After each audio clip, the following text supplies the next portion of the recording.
She only wanted to speak up for those who had no voice. But in doing so, she caught the attention of someone no one dares to confront. What happens when truth meets power in the most public of places? Thank you so much for watching and for all your comments. Let me know at the end if you like the story and where you're watching from and why you're following this. The morning sun cast long shadows across the cobblestone square of Westminster, its pale light struggling to pierce through the thick gray clouds that perpetually blanketed the English sky.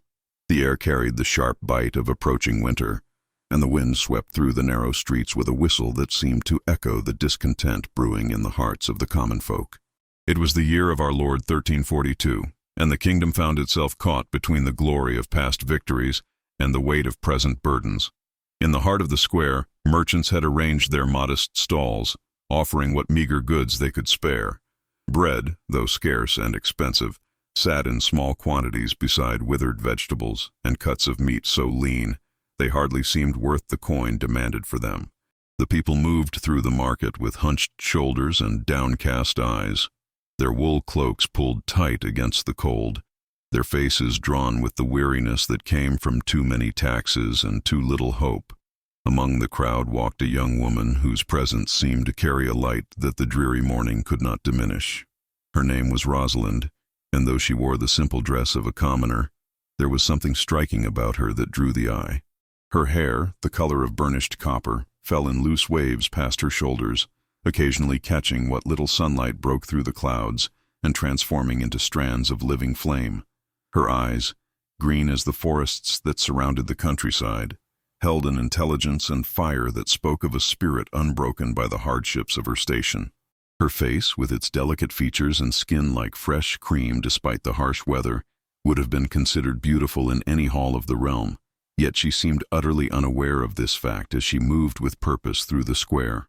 Rosalind carried a worn leather satchel over her shoulder, containing the few copper coins she had managed to save from her work at the local bakery.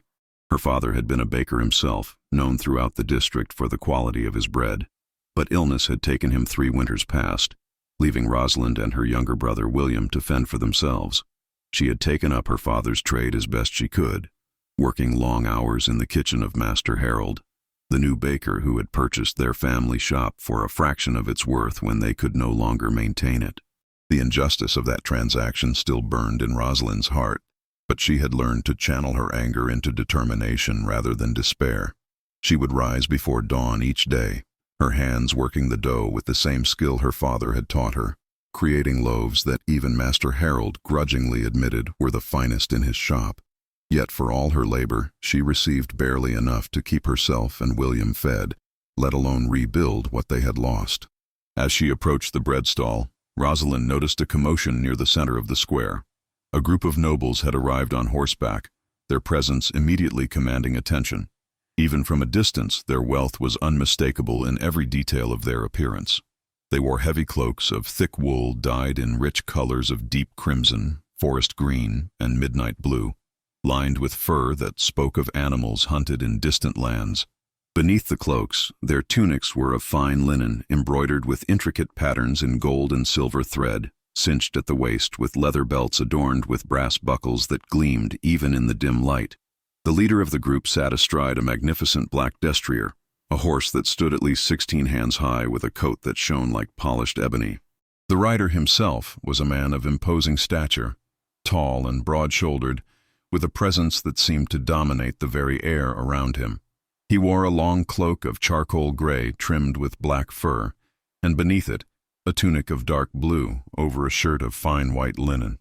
His leather boots rose to his knees, and at his side hung a sword in a scabbard decorated with silver fittings. But it was his face that truly commanded attention. Strong, angular features spoke of noble breeding, with a square jaw and high cheekbones that gave him an air of authority. His hair, dark as a raven's wing, was cut short in the military fashion, and his eyes, a striking shade of steel blue, surveyed the square with an intensity that seemed to miss nothing.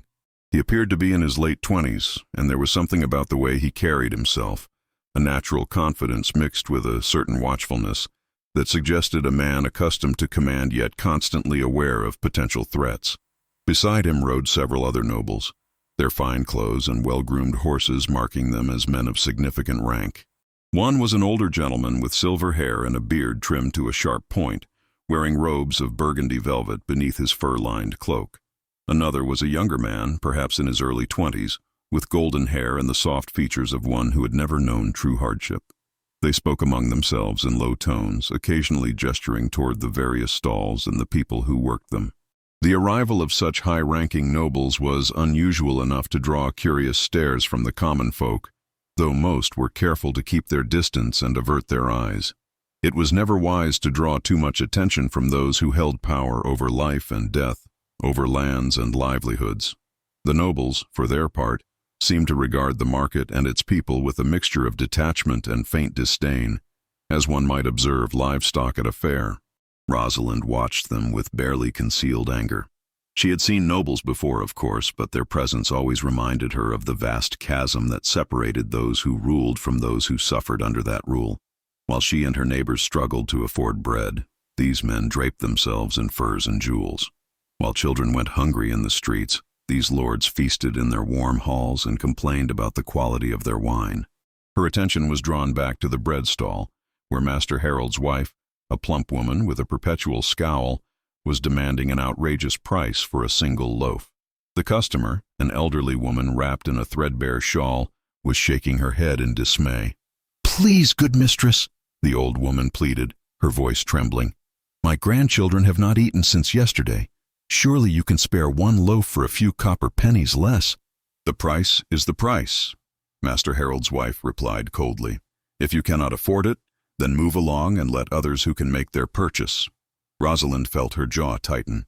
She knew for a fact that the bread had cost far less to make, and that Master Harold was taking advantage of the shortage to line his pockets with excessive profit. Before she could stop herself, she stepped forward.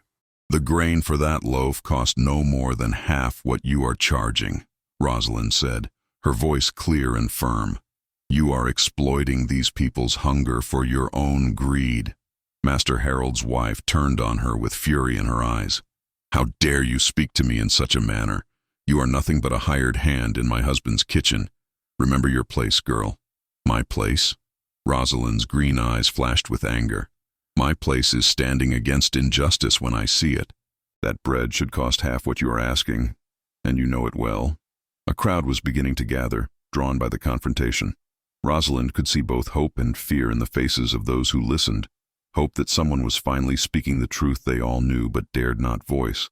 Fear of what consequences might come from such boldness.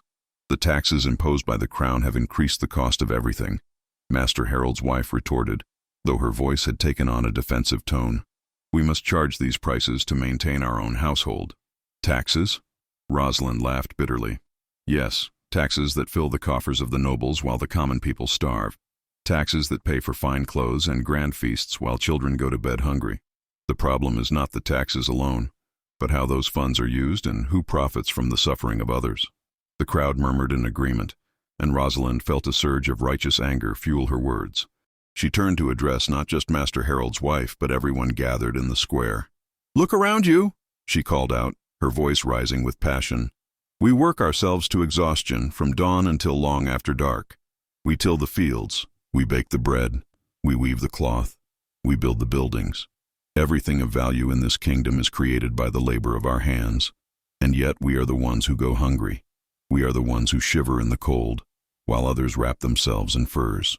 We are the ones who watch our children grow weak from lack of food, while granaries overflow with grain that is sold to the highest bidder rather than distributed to those who need it most." She was fully aware that she was crossing a dangerous line, speaking words that could be interpreted as sedition. But weeks of frustration, years of injustice, and the sight of that old woman being denied bread for her grandchildren had broken through the careful restraint she usually maintained. The words poured out of her like water from a broken dam, and she found she could not stop them, even if she wanted to. "The nobles ride through our streets on horses that eat better than our families," she continued, her voice carrying across the square. "They feast on meat and wine while we subsist on porridge and water. They build grand castles while our homes crumble around us.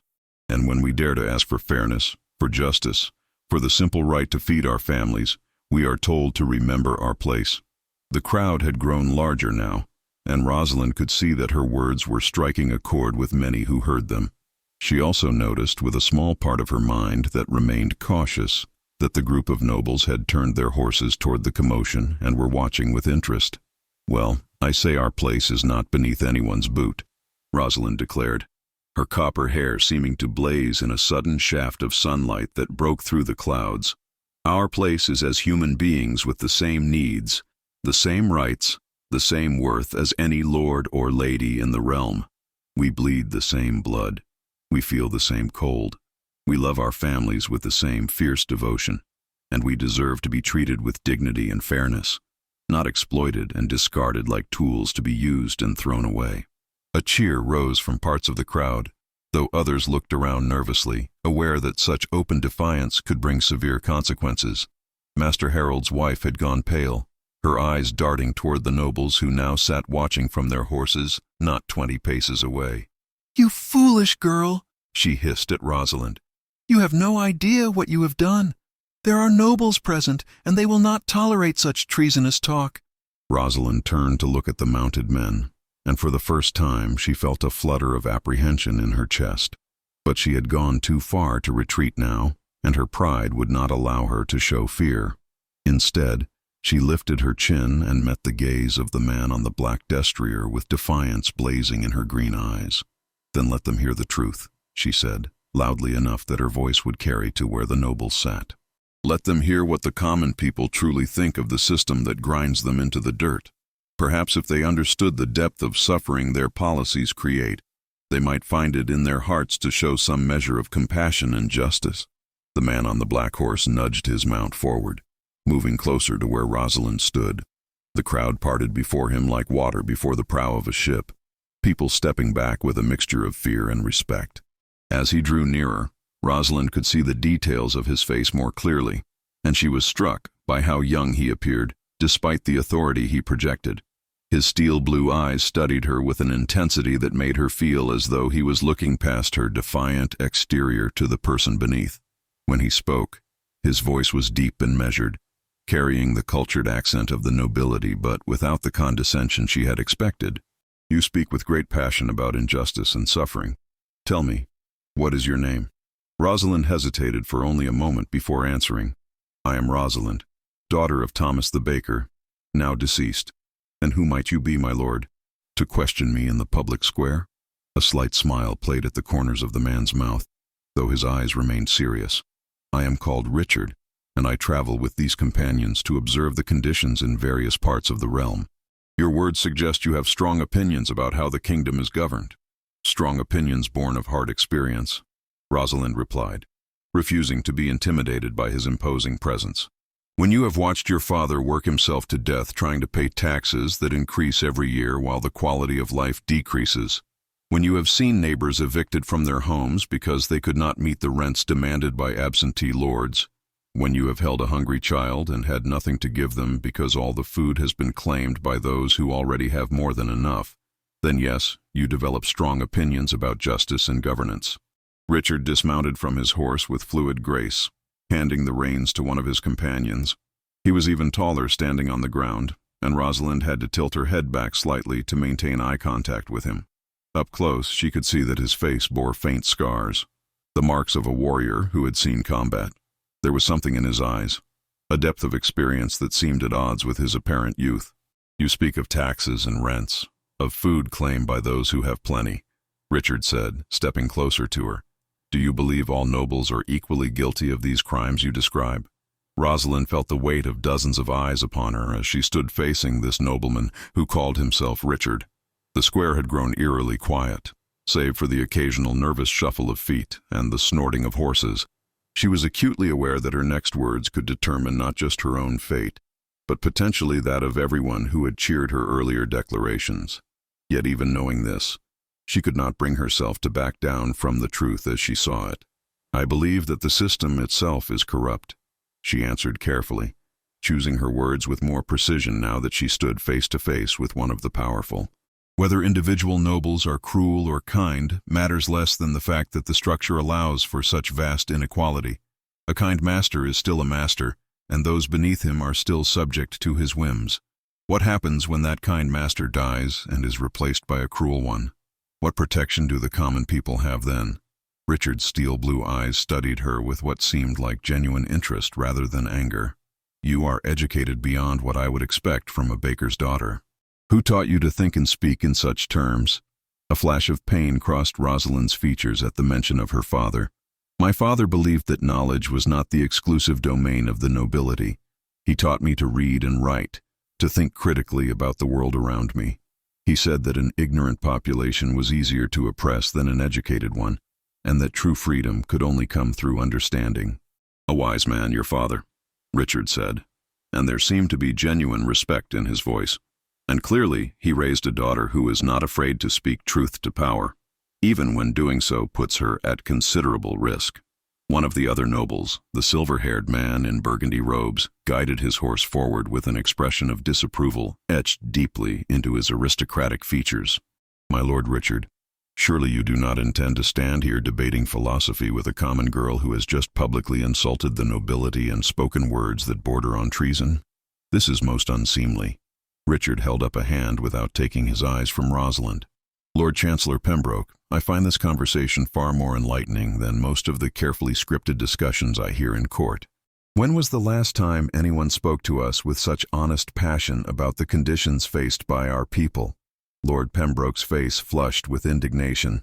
"Honest passion. This is nothing but the dangerous rhetoric of sedition. If we allow such talk to go unpunished, it will encourage others to question the natural order of society. The common people must know their place, or chaos will ensue." Rosalind turned her fierce gaze upon Lord Pembroke, and though she knew she should hold her tongue, the words came forth anyway. "The natural order? There is nothing natural about a system where accident of birth determines whether a person lives in luxury or starves in poverty. Nature did not decree that some should feast while others famish. Men created these divisions, and men can change them if they have the will and the wisdom to do so." The young golden-haired noble who had been riding beside Richard let out a low whistle. "By all the saints, she has the heart of a lioness. Richard, this is remarkable. I have never heard a commoner speak so boldly in the presence of their betters." "That is precisely the problem with the way you phrase that, Lord Stephen," Rosalind said, turning to address the younger nobleman. "You call yourselves our betters, but what makes you so? The fact that you were born in a castle rather than a cottage? The fact that your ancestors conquered land and claimed it for themselves? These things do not make you inherently superior to any other person. They merely make you more fortunate in the circumstances of your birth." Lord Stephen's eyes widened in surprise, though his expression held more amusement than anger. "Richard, you must bring this extraordinary young woman to court. Can you imagine the reaction she would provoke among the various lords and ladies? It would be the most entertaining spectacle in years." "This is not a matter for entertainment," Lord Pembroke snapped, his patience clearly wearing thin. "My lord, I must insist that we conclude this inappropriate exchange and continue with our tour of the city.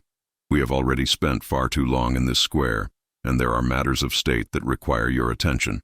Richard seemed to consider this for a moment, but his gaze remained fixed on Rosalind. "Tell me, Rosalind, daughter of Thomas, if you had the power to change the kingdom, what would you do? How would you address the injustices you have described?"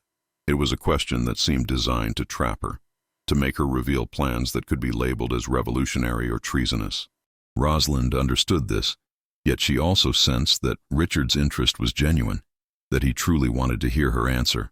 She took a moment to gather her thoughts, aware that everyone in the square was waiting to hear what she would say. "I would begin by ensuring that no one in the kingdom goes hungry while granaries overflow with grain," she said slowly, thinking through each point as she spoke. "I would establish fair prices for essential goods, prices that allow merchants to earn a living without exploiting the desperate. I would reform the tax system so that it does not fall most heavily on those who can least afford to pay.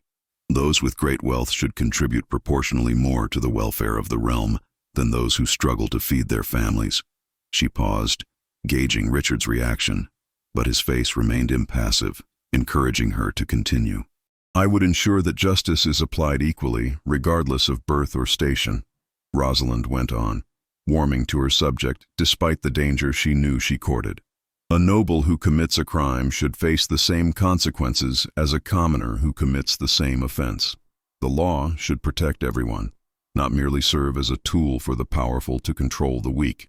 I would invest in education, so that all children, not just those of noble birth, can learn to read and write and think for themselves.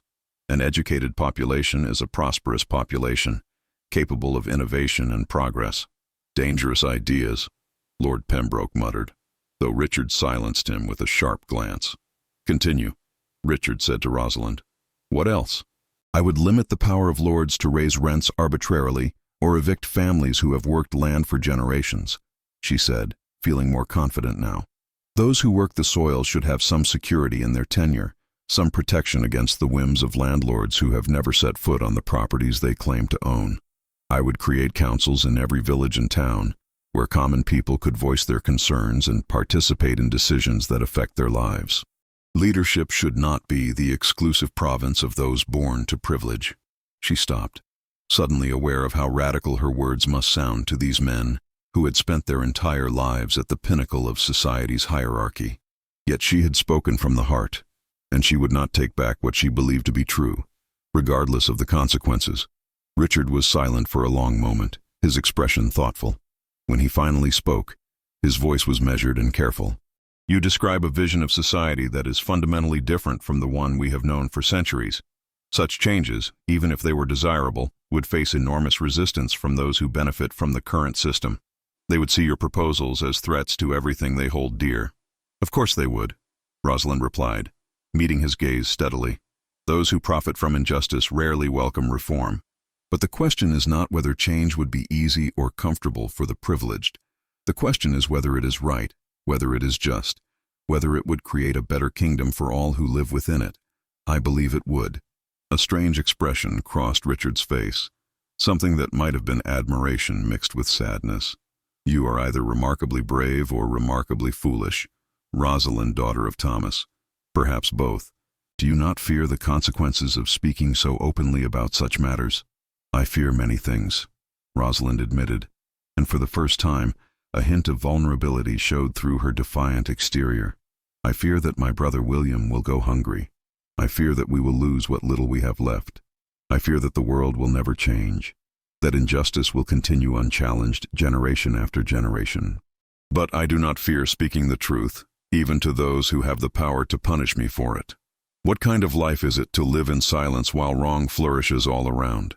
My father taught me that courage is not the absence of fear, but the determination to do what is right despite that fear.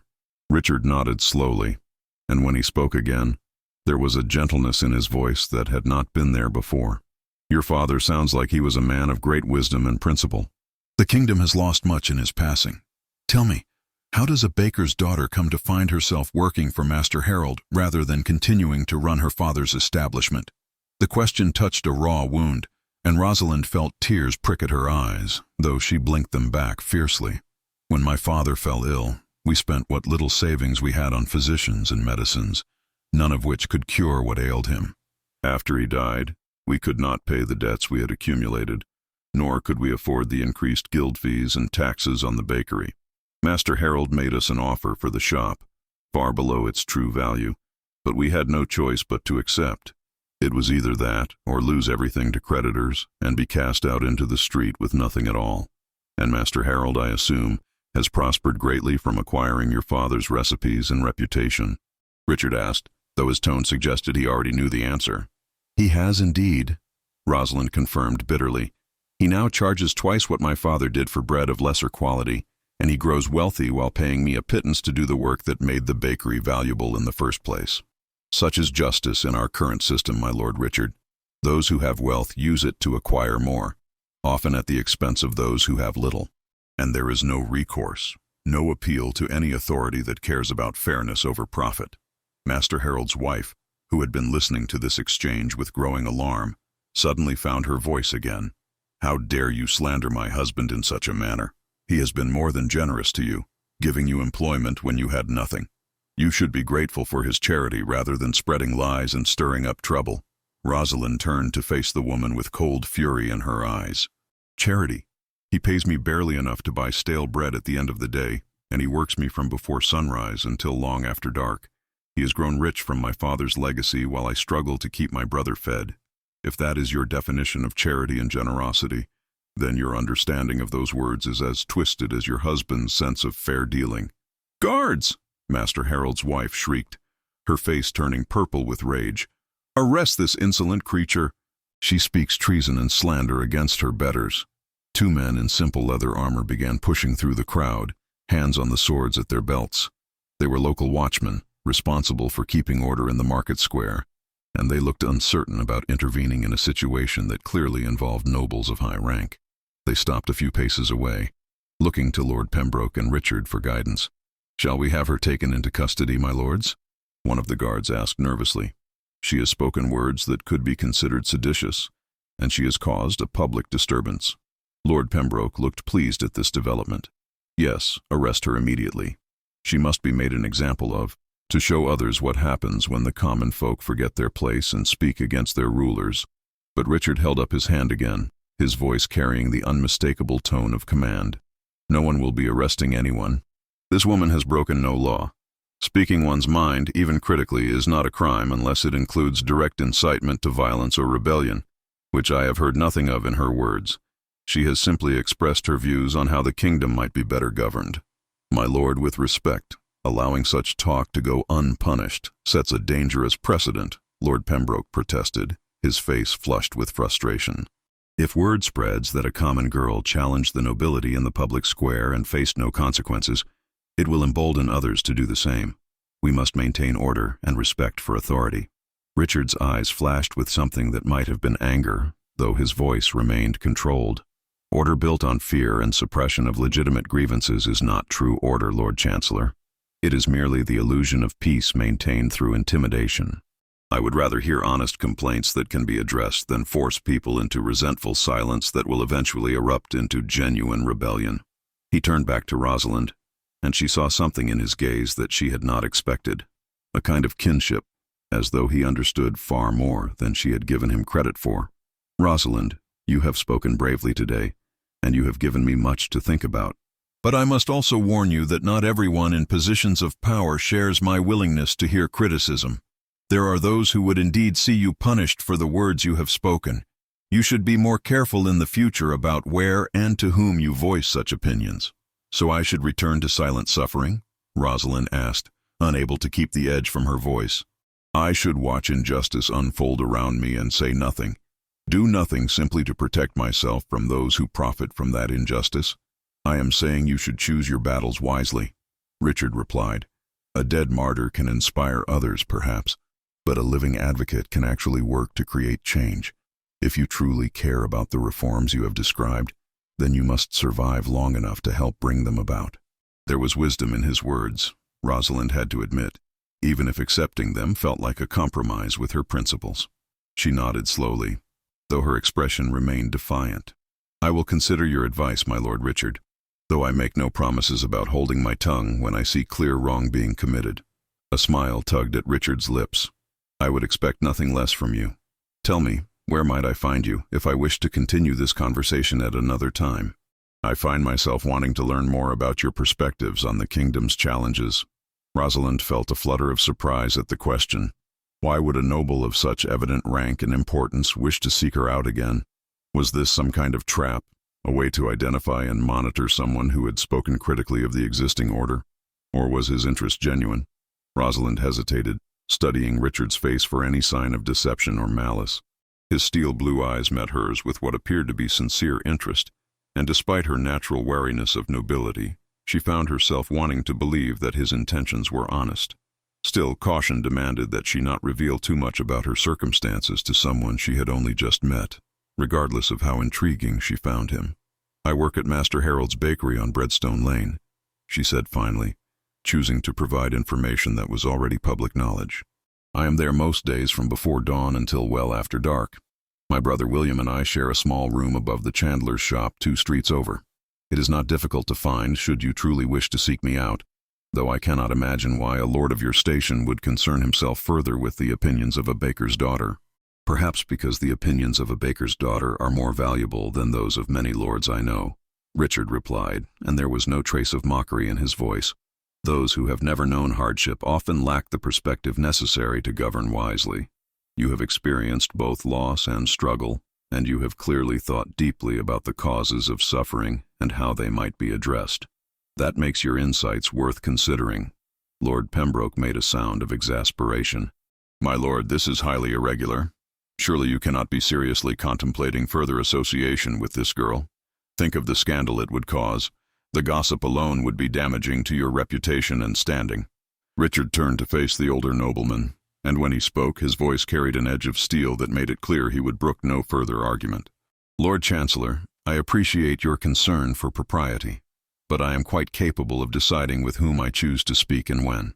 If I wish to seek out the perspective of those who live and work among the common people, that is my prerogative. I would think you, of all people, would understand the value of gathering information from all levels of society to better inform policy decisions." The rebuke was delivered politely but firmly, and Lord Pembroke's face darkened with barely suppressed anger. He bowed stiffly in his saddle. "As you wish, my lord. I merely hope you will remember that there are those at court who will not look favorably upon such unconventional associations. They will question your judgment and your fitness for the responsibilities that await you." Something in those words caught Rosalind's attention. Responsibilities that await you. What responsibilities was Lord Pembroke referring to?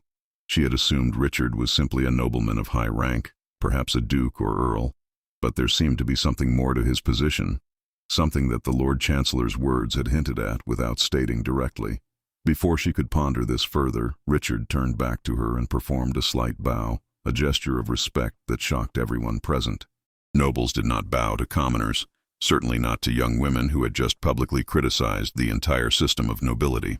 The crowd murmured in astonishment, and even Lord Pembroke looked scandalized. "Rosalind, daughter of Thomas, I thank you for this enlightening conversation," Richard said as he straightened. "I hope we will have the opportunity to speak again soon. In the meantime, please accept this as a token of my appreciation for your honesty and courage." He reached into a leather pouch at his belt and withdrew several gold coins, far more money than Rosalind would normally see in a month of hard work.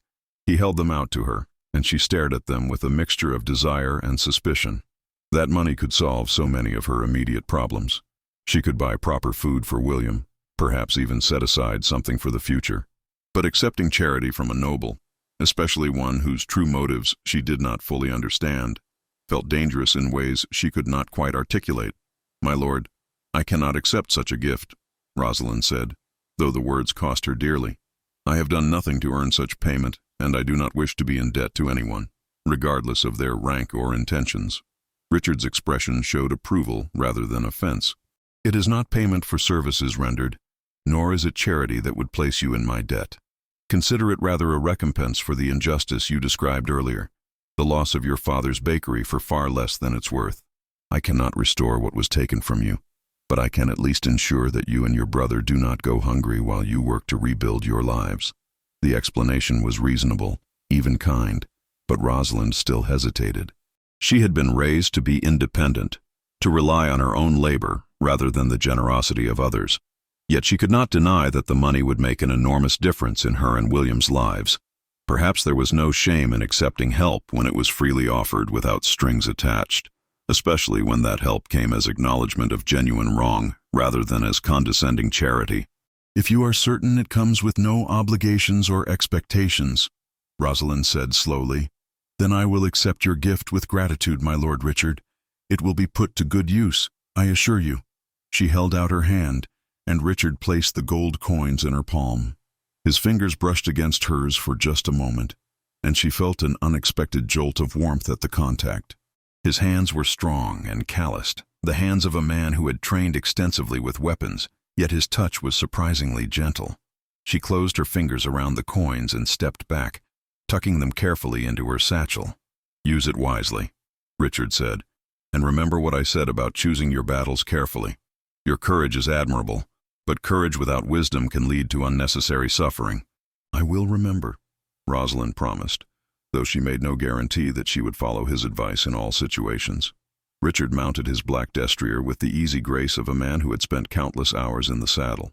From his elevated position, he looked down at her one final time, and she thought she saw something in his expression that might have been regret, as though he wished he could stay longer, but knew he could not. "Until we meet again, Rosalind," he said, and then he turned his horse and began to ride away, his companions falling into formation around him.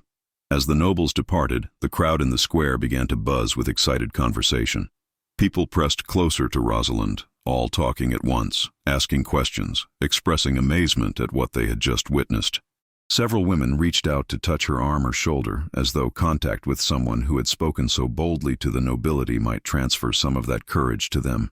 "That was the bravest thing I have ever seen," said a young man who worked as a blacksmith's apprentice, his face flushed with admiration. "You spoke truth to their faces without flinching. I thought for certain they would have you arrested or worse, but instead that lord gave you gold. Did you see how he bowed to her?" An older woman exclaimed, her eyes wide with wonder. "A noble of such high rank bowing to a common girl. I have never witnessed such a thing in all my years." "Who was he, do you think?" asked another voice from the crowd. "He must be someone of great importance to travel with such companions and command such respect, even from that silver-haired lord who seemed so angry." Rosalind realized she had no answer to that question. Richard had never stated his full title or position, and she had been so focused on their debate about justice and governance that she had failed to ask. She knew only that he was called Richard, that he traveled to observe conditions in various parts of the realm, and that he wielded enough authority to countermand the Lord Chancellor's orders without hesitation. "I do not know," she admitted. "He did not say, and I did not think to inquire. I was rather more concerned with not being arrested for speaking my mind." Master Harold's wife had disappeared into the bakery, no doubt to inform her husband of what had transpired. Rosalind knew there would be consequences for her confrontation in the square, but with the gold coins safely in her possession, she felt less vulnerable than she had in months. If Master Harold dismissed her from his service, which seemed likely given the public embarrassment she had caused his wife, at least she would have the means to support herself and William until she could find other work. The elderly woman who had been denied bread earlier approached Rosalind with tears in her eyes. "Thank you, child," she said in a trembling voice. "Thank you for speaking up for all of us who have suffered in silence for so long. You gave voice to what we all feel but dare not say." Rosalind took the woman's weathered hands in her own. "You should not have to go without bread for your grandchildren. Here, let me help you." She purchased several loaves from the stall, using a small portion of the gold Richard had given her, and pressed them into the old woman's arms. "Take these and know that there are those who care about your suffering, even if they are too few in number and too limited in power to change things as quickly as we might wish." The old woman wept openly now, clutching the bread to her chest as though it were the most precious treasure in the world. "Bless you, dear girl. Bless you and that kind Lord who saw fit to reward your courage. May fortune smile upon you both." As Rosalind made her way through the dispersing crowd, she reflected on the extraordinary events of the morning. She had awoken expecting another ordinary day of hard labor and meager earnings, and instead, she had found herself engaged in a philosophical debate with a nobleman of mysterious but clearly significant rank. She had spoken words that could have led to her arrest or worse, yet instead of punishment, she had received gold and what seemed like genuine respect. Most puzzling of all was her own reaction to Richard himself. She had spent years cultivating a healthy distrust of the nobility, viewing them as a class united in their indifference to the suffering of common people. Yet Richard had listened to her criticisms with apparent openness, had asked thoughtful questions, and had treated her with a dignity that she had never experienced from someone of his station. There had been something in his eyes when he looked at her, an intensity of focus that made her feel truly seen rather than merely observed. She shook her head, dismissing such thoughts as foolish. Whatever Richard's personal qualities might be, he was still a noble, still part of the system that perpetuated the injustices she had railed against. One nobleman with a sympathetic ear could not change the fundamental structures of power and privilege that governed the kingdom. And yet, she could not help but wonder what might be possible if someone like Richard, someone who seemed willing to listen and consider alternative perspectives, were in a position to implement meaningful reforms. Lost in these contemplations, she nearly collided with her younger brother William as she turned onto Breadstone Lane. At 13 years old, William had their father's dark hair and gentle brown eyes, though his face still held the softness of boyhood. He was thin, too thin, his frame not yet filled out to the strength it should have at his age due to years of insufficient nutrition. He wore simple clothes of rough-spun wool, patched in several places, and his feet were shod in boots that had been repaired so many times they barely held together. "Rosalind," he exclaimed, his face lighting up with relief. I heard there was some kind of commotion in the market square involving you and some nobles. Are you all right? I was worried they might have arrested you or something worse." Rosalind pulled her brother into a tight embrace, feeling the familiar surge of protective love she always experienced when she saw him. William was her responsibility now, the only family she had left, and everything she did was ultimately in service of ensuring he had a better life than their current circumstances allowed. "I am fine, William," she assured him, releasing him from the hug, but keeping her hands on his shoulders. "More than fine, actually. Come, let us go somewhere we can talk privately. I have much to tell you, and I have something that will change things for us, at least for a while." They made their way to their small rented room above the chandler's shop, climbing the narrow wooden stairs that creaked with every step. The room was barely large enough for the thin straw mattress they shared, a small trunk containing their few possessions, and a rickety table with 2 stools. A single window, its shutters warped and ill-fitting, let in drafts of cold air along with whatever light the cloudy sky provided. Once inside with the door closed behind them, Rosalind pulled out the gold coins Richard had given her and showed them to William. His eyes went wide with astonishment, and he reached out to touch them, as though to verify they were real. "Where did you get these?" he asked in a hushed voice. "Rosalind, this is more money than we have seen since Father died." "How is this possible?" She told him everything that had happened in the square, from her initial confrontation with Master Harold's wife to her debate with Richard and the other nobles. William listened with rapt attention, his expression cycling through alarm, pride, and wonder as the story unfolded. "You actually said all those things to nobles?" William asked, his voice filled with a mixture of awe and concern. "Rosalind, you could have been thrown into the dungeon. What were you thinking, taking such risks?" Rosalind settled onto one of the rickety stools, the weight of the morning's events suddenly pressing down upon her. "I was thinking that I am tired of watching injustice unfold without speaking against it. I was thinking of that elderly woman who could not afford bread for her grandchildren while Master Harold grows fat on profits squeezed from desperate people. I was thinking of Father, who worked himself to death trying to meet impossible demands, and of us, struggling every day just to survive. Sometimes, William, silence becomes its own kind of sin." William sat across from her, his young face troubled. "I understand your anger, sister. I feel it too. But what good does it do to speak boldly if it leads to our destruction? If you had been arrested, what would have become of me? I am not old enough to work in most trades, and without you, I would have nowhere to go, no one to care for me." The words struck Rosalind like a physical blow, forcing her to confront the selfishness inherent in her actions that morning. She had been so focused on her righteous anger, so caught up in the opportunity to voice her frustrations, that she had not fully considered the consequences for William if things had gone differently. He was right to be concerned, right to remind her that her choices affected more than just herself. "You are correct, and I apologize," she said softly, reaching across the table to take his hand. "I should have thought more carefully before speaking so recklessly. It was irresponsible of me to put us both at risk, simply to satisfy my need to speak truth to power. From now on, I will be more cautious, more deliberate in choosing when and how to voice my concerns." William squeezed her hand, his expression softening. "I am not saying you should never speak up, Rosalind. What you said needed to be said, and from what you have told me, this Lord Richard seemed to appreciate your honesty. I am just asking that you think of the consequences, of what might happen to both of us, before you act on your impulses." "When did you become so wise?" Rosalind asked with a slight smile. "You sound like Father used to when he would counsel patience and strategic thinking rather than immediate action. Someone has to be the voice of reason in this family," William replied, returning her smile. "And since you seem determined to be the voice of passionate justice, I suppose that role falls to me. We balance each other, just as Father always said we should."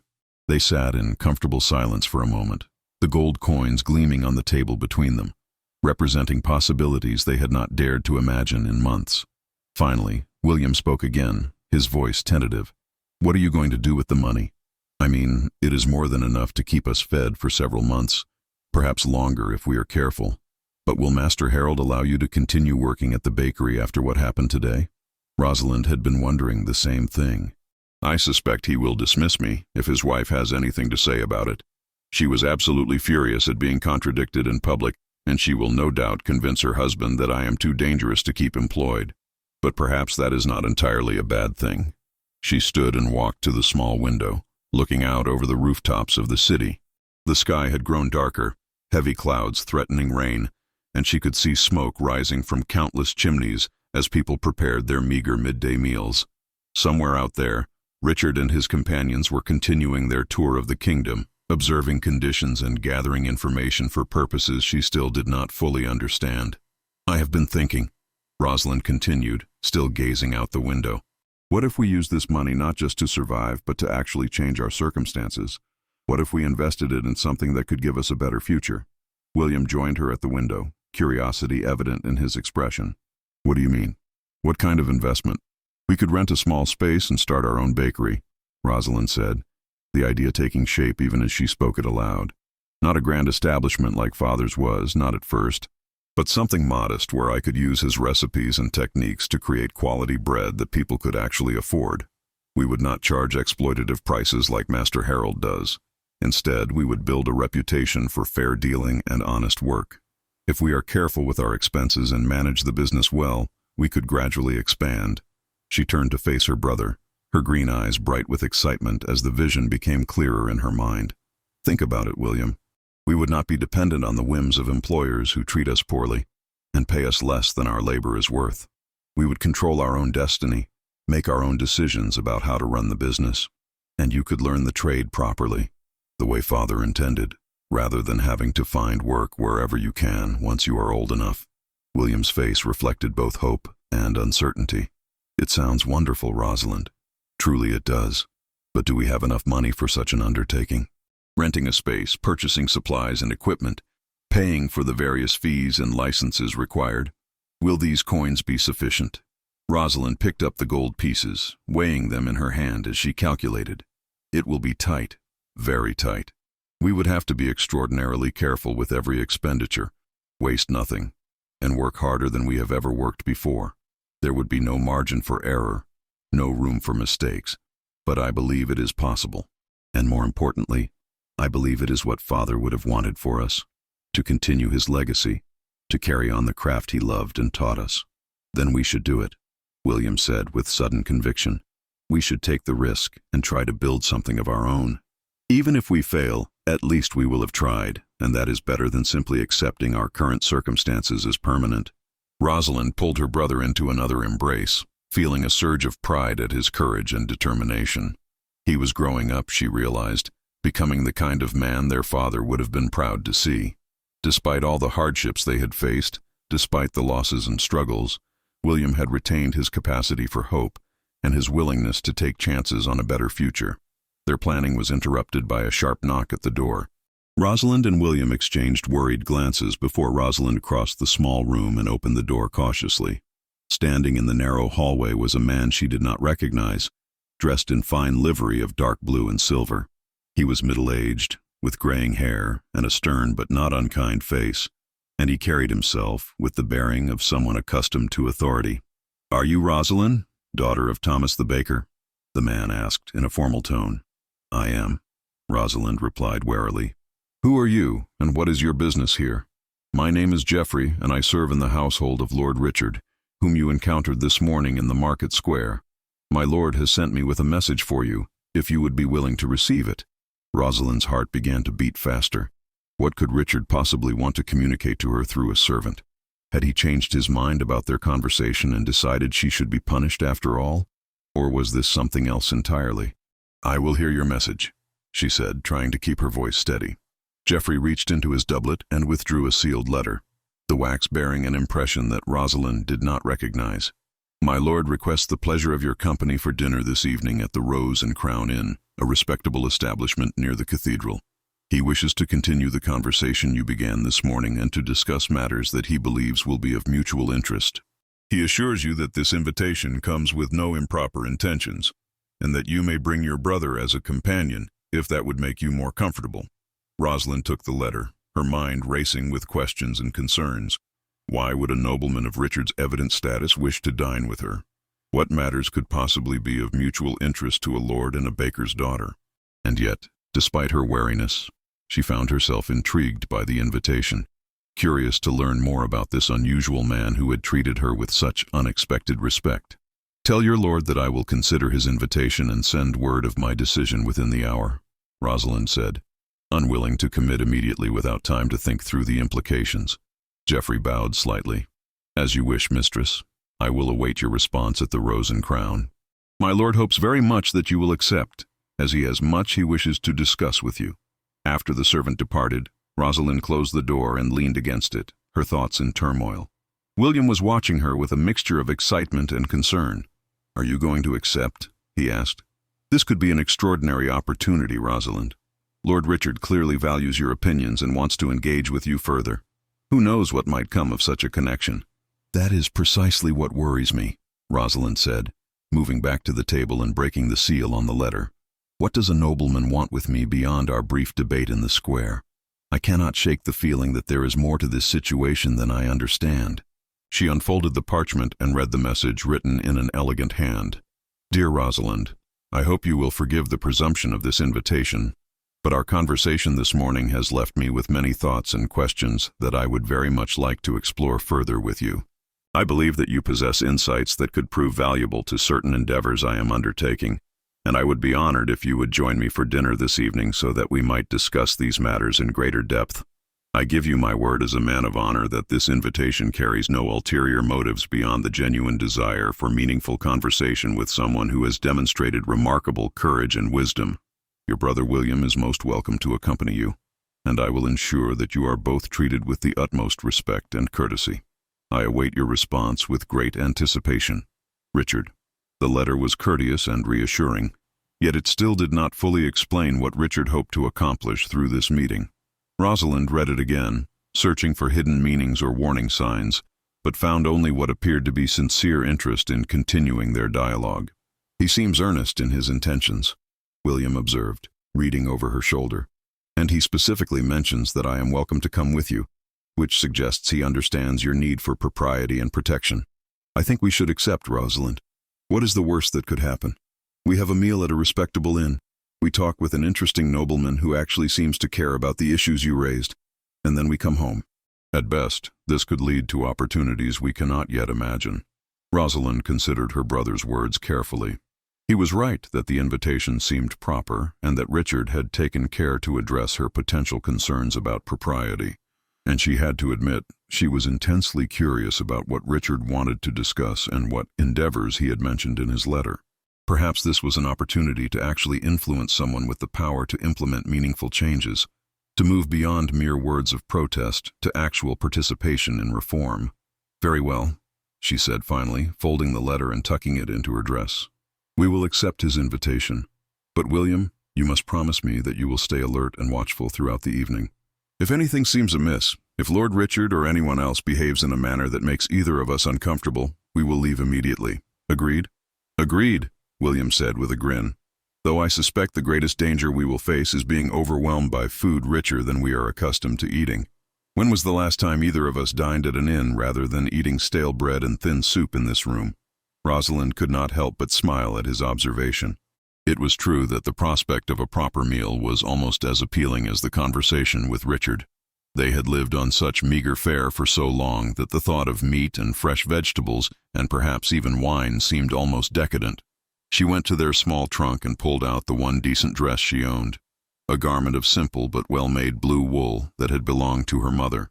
It was several years old and had been mended in places, but it was clean and respectable, suitable for dining at an inn without appearing either too shabby or presumptuous. For William she found a tunic of brown wool and dark breeches that, while plain, were in good repair.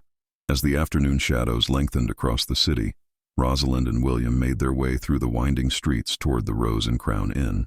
The threatened rain had begun to fall in a light drizzle, and they pulled their wool cloaks tight around themselves as they navigated the increasingly muddy lanes. The inn was located in a more prosperous part of the city, near the great cathedral whose spires dominated the skyline, and as they approached, Rosalind felt a flutter of nervousness in her stomach. The Rose and Crown was a substantial building of timber and stone, 3 stories tall with leaded glass windows that glowed warmly in the gathering dusk. A wooden sign bearing the image of a rose intertwined with a crown swung gently in the breeze above the door, and the sounds of conversation and laughter drifted out into the street. This was clearly an establishment that catered to merchants and minor nobility rather than common laborers, and Rosalind felt suddenly self-conscious about her simple dress and worn cloak. "We look fine," William whispered, as though reading her thoughts. "You are beautiful, and no amount of fine clothing could make you more so. Remember, Lord Richard invited us knowing full well who we are and where we come from. He does not expect us to dress above our station." Rosalind squeezed her brother's hand gratefully and pushed open the heavy oak door. Inside, the inn was warm and welcoming, with a large fireplace crackling at one end of the main room and numerous tables occupied by well-dressed patrons enjoying their evening meals. The air was rich with the smells of roasting meat, fresh bread, and spiced wine, making Rosalind's mouth water despite her nervousness. Geoffrey, the servant who had delivered Richard's invitation, appeared immediately and bowed respectfully. "Mistress Rosalind, young Master William, welcome. My lord is waiting for you in a private dining room upstairs. Please follow me." He led them through the main room where several patrons looked up curiously at their passage and up a narrow staircase to the second floor. At the end of a hallway, Geoffrey opened a door to reveal a small but elegantly appointed room with a single table set for three. A fire burned in a modest hearth, and candles provided additional light, creating an atmosphere that was both intimate and comfortable. Richard stood as they entered, and Rosalind was struck once again by his imposing presence. He had changed from his traveling clothes into a tunic of deep burgundy wool over a white linen shirt, with dark breeches and polished leather boots. A heavy chain of gold hung around his neck, the links intricately worked, and at his side hung the same sword he had worn in the square, its hilt wrapped in leather and bound with silver wire. His dark hair was still damp, suggesting he had bathed recently, and his steel blue eyes lit up with what appeared to be genuine pleasure at seeing them. "Rosalind, William, I am so pleased you accepted my invitation," Richard said, gesturing toward the table. "Please sit. I have taken the liberty of ordering what I am told are the inn's finest dishes, but if there is anything else you would prefer, you have only to ask." Rosalind and William settled into chairs that were far more comfortable than anything they had at home, and Rosalind found herself relaxing slightly despite her lingering wariness. Richard took the seat across from them, and Geoffrey discreetly withdrew, closing the door behind him. "I want to begin by thanking you again for our conversation this morning," Richard said, his tone sincere. "It has been a long time since anyone spoke to me with such honesty and passion about the state of the kingdom.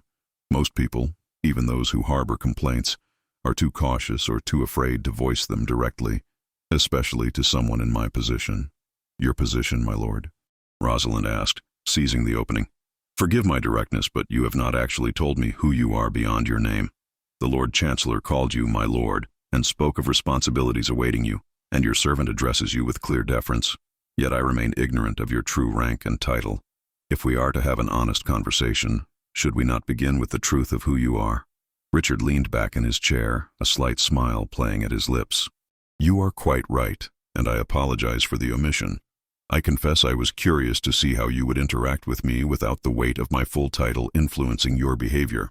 So many people alter their manner entirely when they learn of my position, becoming either obsequious or overly cautious, and I wanted to experience your genuine thoughts and reactions." He paused, and his expression became more serious.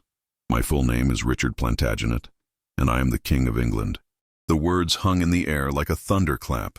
Rosalind felt the blood drain from her face as the implications crashed over her. She had not merely spoken critically about nobility to a nobleman. She had railed against the very system of governance directly to the man who sat at its apex. She had called for reforms and challenged the legitimacy of inherited privilege while standing face to face with the hereditary monarch himself. And William, sitting beside her, had gone absolutely rigid with shock. "I see I have surprised you," Richard said, watching their reactions with interest. "I had wondered if you might have guessed, given some of the hints that were dropped during our encounter. But it seems you did not." Rosalind's mind was racing, trying to reconcile this revelation with everything she thought she knew. Richard could not be much older than 30, yet he wore the crown of England.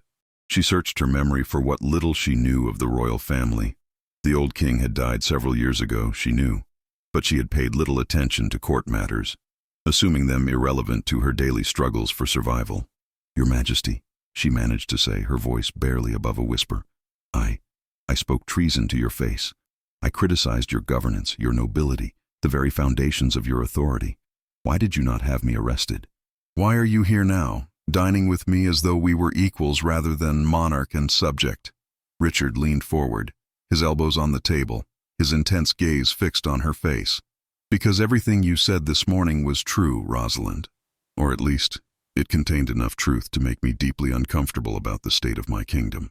Do you think I am blind to the suffering of my people? Do you imagine I do not see the poverty, the hunger, the injustice that exists throughout the realm?"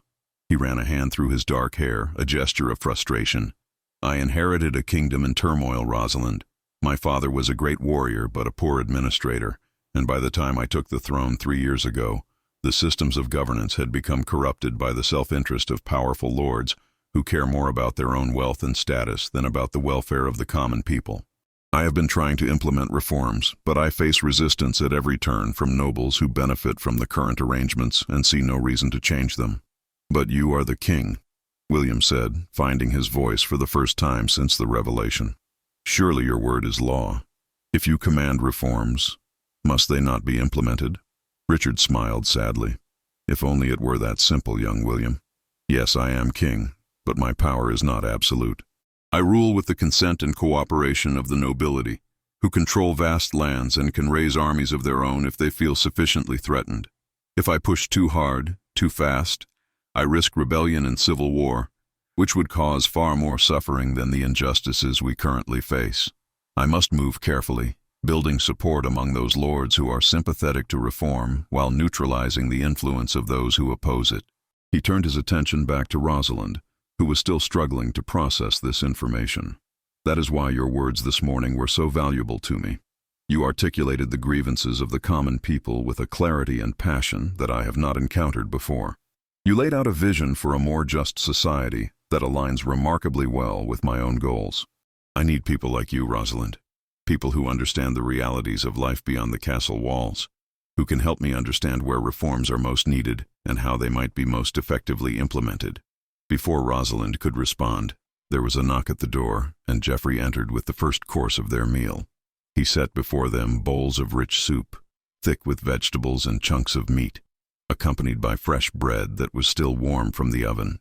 The aroma alone was almost overwhelming to Rosalind and William, who had subsisted on such meager fare for so long. "Please eat," Richard encouraged, noting their hesitation. "I meant what I said about wanting honest conversation, and that is difficult to achieve when one is distracted by hunger. Enjoy the meal, and we can talk as we dine." Rosalind tasted the soup cautiously and had to suppress a moan of pleasure at the explosion of flavors on her tongue. It was the finest food she had eaten since her father's death, perhaps even before that. Beside her, William was eating with slightly less restraint, his young face reflecting pure bliss at the quality of the fare. As they ate, Richard continued speaking, his voice thoughtful. "I invited you here tonight not merely to continue our philosophical discussion, though I do value that immensely. I have a proposition for you, Rosalind, one that I hope you will consider carefully before dismissing it out of hand." Rosalind looked up from her soup, wariness returning despite the comfort of the warm food. "What sort of proposition, Your Majesty?" "I want you to come to court," Richard said directly. "Not as a servant or in any demeaning capacity, but as an advisor of sorts. Someone who can provide me with perspective on how my policies and decisions affect the common people. Someone who is not afraid to tell me the truth, even when that truth is uncomfortable or critical." The suggestion was so unexpected, so completely outside the realm of anything Rosalind had ever imagined, that she simply stared at him for a long moment. "Your Majesty, I am a baker's daughter with no education beyond what my father could provide. I have no training in statecraft or diplomacy.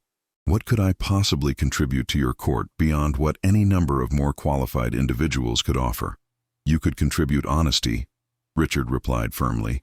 "You could contribute the perspective of someone who has actually experienced the hardships that most nobles only theorize about. You could contribute your intelligence, your passion for justice, and your willingness to speak truth regardless of the consequences. These are not qualities I find in abundance among the courtiers who surround me." He paused, allowing his words to sink in before continuing. "I am not asking you to become a politician or to navigate the complex intrigues of court life, though you would need to learn something of those arts to survive in that environment. I'm asking you to be my conscience, in a sense, to remind me of the human cost of every decision, to challenge me when my actions or policies cause unnecessary suffering, to help me see beyond the abstract theories of governance to the real lives affected by how we rule." Rosalind set down her spoon, her appetite forgotten, as she grappled with what Richard was proposing. "Your Majesty, even if I were inclined to accept such an extraordinary offer, how would it even work in practice? The nobles at your court would never accept a commoner in such a role. They would see me as a threat, an upstart who has risen above her station. They would make my life miserable and work to undermine any influence I might have." "Some would, certainly," Richard acknowledged. "Lord Pembroke, whom you met this morning, would be among the most vocal in his opposition. But others, those who genuinely care about the welfare of the kingdom rather than merely their own interests, might welcome a fresh perspective. And ultimately, I am still the king. I choose my own advisors, and while I must be mindful of political realities, I am not bound by the prejudices of the nobility." He leaned forward again, his expression earnest. "I know this is a tremendous thing to ask, Rosalind. I know it would mean leaving behind the life you have known, entering a world that would be strange and often hostile to you. But I also believe you have the strength and intelligence to not merely survive in that environment, but to thrive and to make a real difference. Think of how many people you could help, how many reforms you could influence, how much suffering you could potentially alleviate if you had the ear of the king." William, who had been listening to this exchange with wide eyes, suddenly spoke up. "What about me? If Rosalind went to court, what would become of me? We are all the family each other has left. I cannot imagine being separated from her." Richard smiled warmly at the boy. "William, I would never ask Rosalind to abandon you. If she accepts my offer, you would come to court as well. You could train in whatever craft or profession interests you. If you wish to continue learning the baker's trade, we have excellent kitchens and bakers who could teach you. Or if you prefer something else entirely, those opportunities would be available to you as well. You would be educated, well-fed, and well cared for. I give you my word on this." Rosalind felt torn between the enormity of the opportunity Richard was offering and the deep-seated wariness that came from years of learning that nothing in life came without a price. She studied the king's face, searching for any sign of deception or hidden motives, but found only what appeared to be genuine sincerity. Still, the whole situation felt surreal, like something from a tale rather than her actual life. "Your Majesty, may I speak plainly?" she asked, and when Richard nodded encouragingly, she continued. "This morning I was a simple baker working for an exploitative employer, struggling to feed my brother and myself. Now, mere hours later, I am dining with the King of England, who is offering me a position at court. Forgive me if I find the rapid transformation of my circumstances somewhat difficult to accept at face value. What is it that you truly want from me? There must be more to this offer than you have stated." Richard sat back in his chair, a look of respect crossing his features. "Your caution is wise, and I appreciate your directness. You are right that there is more to my offer than I have yet explained, though I assure you my intentions are honorable. The truth is, Rosalind, I am in a precarious political position. I have enemies among the nobility who see my reform efforts as threats to their power and privileges. They work constantly to undermine me, to turn other lords against me, to paint me as a weak king who coddles the common people at the expense of those who truly matter." He paused as Geoffrey entered again, this time bringing the main course: roasted venison with root vegetables, fresh bread with butter, and wine in silver goblets. The servant arranged the dishes on the table and withdrew once more, leaving them alone to continue their conversation. "Having someone like you at court sends a powerful message," Richard continued once Geoffrey had left. "It demonstrates that I value perspectives beyond those of the nobility, that I am serious about understanding and addressing the needs of all my subjects, not just the privileged few. Your presence would be both practical, providing me with genuine insight into the lives of common people, and symbolic, showing that merit and wisdom matter more to me than birth and title." Rosalind picked up her fork, examining the venison with a mixture of appreciation and continued skepticism. "So I would be, what? A political statement? A symbol you could display to prove your commitment to the common people while you negotiate with nobles behind closed doors?" "No," Richard said firmly. "Or at least, not only that. I genuinely value your insights, Rosalind. Our conversation this morning showed me that you have a keen mind and a deep understanding of justice and governance. But I will not lie to you. Yes, your presence at court would serve political purposes as well. Everything a king does is political. Every action carries meaning beyond its immediate purpose. I need you to understand that before you make any decisions. William had begun eating the venison with enthusiasm, but Rosalind found her appetite diminished by the weight of the decision before her. She sipped the wine, a rich red that was smoother and more complex than anything she had tasted before, and considered Richard's words carefully. "What would happen if I refused your offer?" she asked. "Would there be consequences for turning down the king's request?" "Absolutely not," Richard replied without hesitation. "If you choose to decline, you and William would be free to return to your lives with my thanks for an enlightening conversation and the gold I gave you this morning. I would hope we might remain in contact, perhaps correspond occasionally, but I would not force you into a role you did not wish to occupy. The choice must be yours, made freely, or it would be meaningless." Rosalind appreciated his answer, but another concern had occurred to her. And what of Master Harold and his wife? After this morning's confrontation, I assume I no longer have employment at the bakery. We had been planning to use the gold you gave us to start our own small bakery, to try to rebuild something of what we lost when Father died. If I accept your offer and come to court, we would be abandoning that dream entirely. Richard leaned forward, his expression intent. "Rosalind, I cannot promise you that life at court would be easier than running a bakery. In many ways, it would be far more challenging, navigating political intrigues, dealing with nobles who resent your presence, maintaining your integrity in an environment where compromise and manipulation are commonplace. But I can promise you that you would have the opportunity to help far more people than you ever could by baking bread for a single neighborhood." He paused, letting that sink in before continuing. "Think about this morning. You spoke passionately about injustice, about the need for reforms to create a more equitable society. You articulated a vision of what the kingdom could be if it were governed with genuine concern for all its people. Now I am offering you the chance to help make that vision a reality. Not immediately, not easily, but over time, with persistence and wisdom. Is that not worth considering?" William set down his fork and turned to his sister. "Rosalind, I think you should accept. This is the kind of opportunity Father would have wanted for us. A chance to make a real difference, to honor his memory by working toward the kind of just society he always talked about. And Lord Richard, Your Majesty, has promised I would come with you and be cared for. We would face this together, as we have faced everything since Father died." Rosalind looked at her brother, seeing the hope and excitement in his young face. He was right that their father would have been thrilled at such an opportunity, would have urged her to seize it despite the risks and uncertainties. Thomas had always believed in the power of knowledge and action to create change, had instilled in both his children the conviction that they had a responsibility to stand against injustice wherever they found it. "Your Majesty," she said slowly, "if I were to accept your offer, what exactly would be expected of me? What would my role and responsibilities entail?" Richard visibly relaxed, as though sensing that her questions indicated she was seriously considering his proposal rather than preparing to refuse. "Initially, you would need time to adjust to court life and learn how things operate in that environment. You would be given quarters in the palace, appropriate clothing, and a small stipend for your needs. I would arrange for tutors to educate you in matters of history, law, and statecraft, not to change who you are, but to give you the tools to be more effective in your role." He took a drink of his wine before continuing. "As for your actual responsibilities, they would be relatively informal at first. I would meet with you regularly, sometimes alone, sometimes with other advisors present, to discuss various policy matters. I would want your honest opinion on how different proposals might affect common people, what concerns or objections you think should be considered. Over time, as you became more comfortable with court dynamics, you might participate in larger council meetings or help me draft proclamations and laws." "What about the nobles who would oppose my presence?" Rosalind asked. "How would you handle their objections?"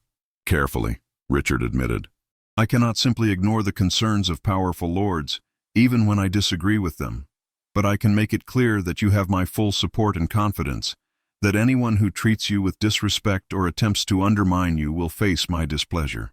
You would need to develop a thick skin and learn to navigate hostile social situations with grace, but you would not be facing those challenges alone. I would ensure you had allies at court, people who could guide you and support you. Rosalind pushed her barely touched plate away and folded her hands on the table, meeting Richard's gaze directly. "Your Majesty, I need to understand something before I can give you an answer. Why do you care so much about reform? You were born into privilege, raised in luxury, trained from childhood to rule.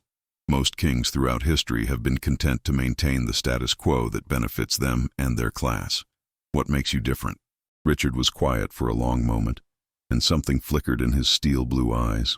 Pain, perhaps, or the shadow of old memories. When he spoke, his voice was lower, more personal than it had been. "When I was 16 years old, I accompanied my father on a tour of the Northern Territories. We were traveling through a region that had suffered a particularly harsh winter and a poor harvest the previous year. The people were starving, Rosalind. Not just hungry, but genuinely starving. I saw children with swollen bellies and hollow eyes. I saw mothers weeping because they had no milk to feed their infants. I saw men too weak from hunger to work the fields, creating a vicious cycle that would lead to another failed harvest." He paused, his jaw tight with the memory. "I asked my father why we did not open the royal granaries, why we did not distribute food to these suffering people. He told me that to do so would set a dangerous precedent, that the nobles who controlled those regions would see it as interference in their affairs, that we could not afford to antagonize powerful lords by seeming to question their stewardship of their lands." Richard's hands clenched into fists on the table. "That night, I could not sleep. I kept seeing those children's faces, kept hearing those mothers' cries. And I made a decision. If I ever became king, I would not hide behind political expediency when people were suffering. I would not sacrifice the welfare of the powerless to maintain the comfort of the powerful. I would try, however imperfectly, to create a kingdom where justice mattered more than privilege." The raw emotion in his voice convinced Rosalind of his sincerity in a way that all his previous arguments had not. This was not political calculation or clever manipulation. This was genuine conviction born of real experience, a wound that had never fully healed and had shaped the man he had become. 3 years ago, when I took the throne after my father's death, I thought I could simply decree reforms and they would be implemented, Richard continued. I learned quickly how naive that belief was. Every change I attempted was resisted, delayed, undermined by nobles who saw their interests threatened. I have managed to achieve some modest improvements, reduced certain taxes, created new courts where commoners could seek justice against powerful opponents, established some basic protections for tenant farmers. But it has been exhausting, frustrating work, and I often feel like I am trying to bail out a sinking ship with a thimble. He looked directly at Rosalind, and she saw both hope and vulnerability in his expression. That is why I need you, Rosalind.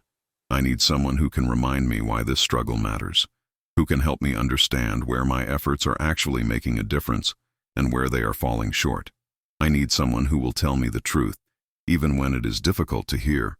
I need an ally who shares my vision of what this kingdom could become. The room fell silent except for the crackling of the fire in the hearth. Rosalind felt the weight of the decision pressing down on her, knowing that her answer would determine not just her own future, but potentially William's as well, and possibly even the course of reforms that could affect thousands of lives throughout the kingdom. "May I have some time to consider your offer?" she asked finally. "This is perhaps the most important decision I will ever make, and I would like to think it through carefully, discuss it properly with William, before giving you a final answer." "Of course," Richard said immediately. "Take whatever time you need, though I would appreciate an answer within a few days if possible, as I will be returning to the capital soon and would need to make arrangements if you decide to accompany me." They finished their meal in more relaxed conversation, with Richard asking about Rosalind's father and his approach to baking, showing genuine interest in the craft and the philosophies Thomas had held about fair business practices. He also spoke with William about his interests and aspirations, treating the young boy with a respect that clearly delighted him. By the time they prepared to leave, the atmosphere had shifted from one of formal negotiation to something approaching genuine friendship, though Rosalind remained cautious about letting her guard down completely. Richard walked them to the door of the private dining room, and as they prepared to depart, he placed a hand gently on Rosalind's arm. "Whatever you decide, I want you to know that I am grateful for your honesty this morning and for considering my proposal tonight. You have already given me much to think about, and I hope this will not be our last conversation. regardless of whether you come to court. Rosalind met his gaze and found herself struck once again by the intensity of his steel blue eyes. There was something magnetic about him, she realized. Not just his physical presence or his authority as king, but something deeper, a quality of genuine passion and conviction that resonated with her own beliefs. She felt a flutter of something in her chest that she could not quite identify, something that went beyond political interest or intellectual respect. "Thank you for the meal, Your Majesty, and for your candor," she replied, carefully maintaining her composure. "I will give your offer the serious consideration it deserves and send word of my decision soon." As Geoffrey escorted them back through the inn and out into the night, Rosalind's mind was spinning with thoughts and emotions she struggled to sort through. The rain had stopped, leaving the streets glistening in the moonlight that occasionally broke through the clouds. William walked beside her in silence for several minutes before finally speaking. "He is not what I expected a king to be," William said thoughtfully. "I always imagined kings as distant, cold figures who cared nothing for people like us. But Lord Richard, King Richard, he seems genuinely troubled by the suffering he sees. And the way he looked at you, Rosalind, I think he sees you as more than just a useful advisor." Rosalind felt her cheeks flush, grateful for the darkness that hid her reaction. "Do not read too much into anything, William. He is the king, and I am a commoner. Whatever respect or interest he may have in my opinions, there are boundaries that cannot be crossed between our stations." "Perhaps," William said, though his tone suggested he was not entirely convinced. "But I saw how he watched you when you were speaking, how his whole attention was focused on you as though nothing else in the world mattered. That is not merely the interest of a king in an advisor's council. That is the interest of a man in a woman who fascinates him."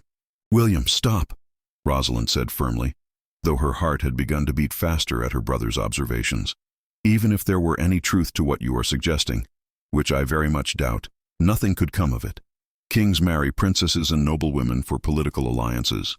They do not form attachments to bakers' daughters, no matter how fascinating those daughters might be." They reached their small room above the chandler's shop, and Rosalind lit a candle from the embers in the tiny brazier they kept for warmth. In the flickering light, she could see William's expression. He looked older somehow, more thoughtful than she was accustomed to seeing. "Are you going to accept his offer?" William asked, settling onto the edge of their shared mattress. "I know you told him you needed time to think, but I suspect you have already made your decision, or are very close to making it." Rosalind sank down beside her brother, the events of the day finally catching up with her. She felt exhausted, overwhelmed by the magnitude of the choice before her. "I honestly do not know, William. Part of me wants to accept immediately, to seize this extraordinary opportunity, to actually make a difference, to work toward the kind of reforms Father always dreamed of. But another part of me is terrified. What if I fail? What if I'm completely out of my depth at court? What if the nobles destroy me or worse, use me to undermine King Richard's efforts? What if you succeed?" William countered. "What if you help the king implement reforms that improve the lives of thousands of people? What if your voice at court prevents unjust laws from being passed, or ensures that the needs of common people are considered in important decisions? Is the possibility of failure enough reason to turn away from such an opportunity?" Rosalind looked at her brother with a mixture of pride and surprise. "When did you become so wise, little brother? You sound like Father." "I had a good teacher," William said with a slight smile. "Father taught us both to think carefully about consequences and to act with courage when the situation demanded it. This situation demands courage, Rosalind. I am afraid too, afraid of leaving the only life we have known, afraid of entering a world where we do not understand the rules. But I am more afraid of spending the rest of my life wondering what might have been if we had been brave enough to say yes." They talked long into the night, weighing every aspect of Richard's offer, considering possibilities and dangers, dreams and fears.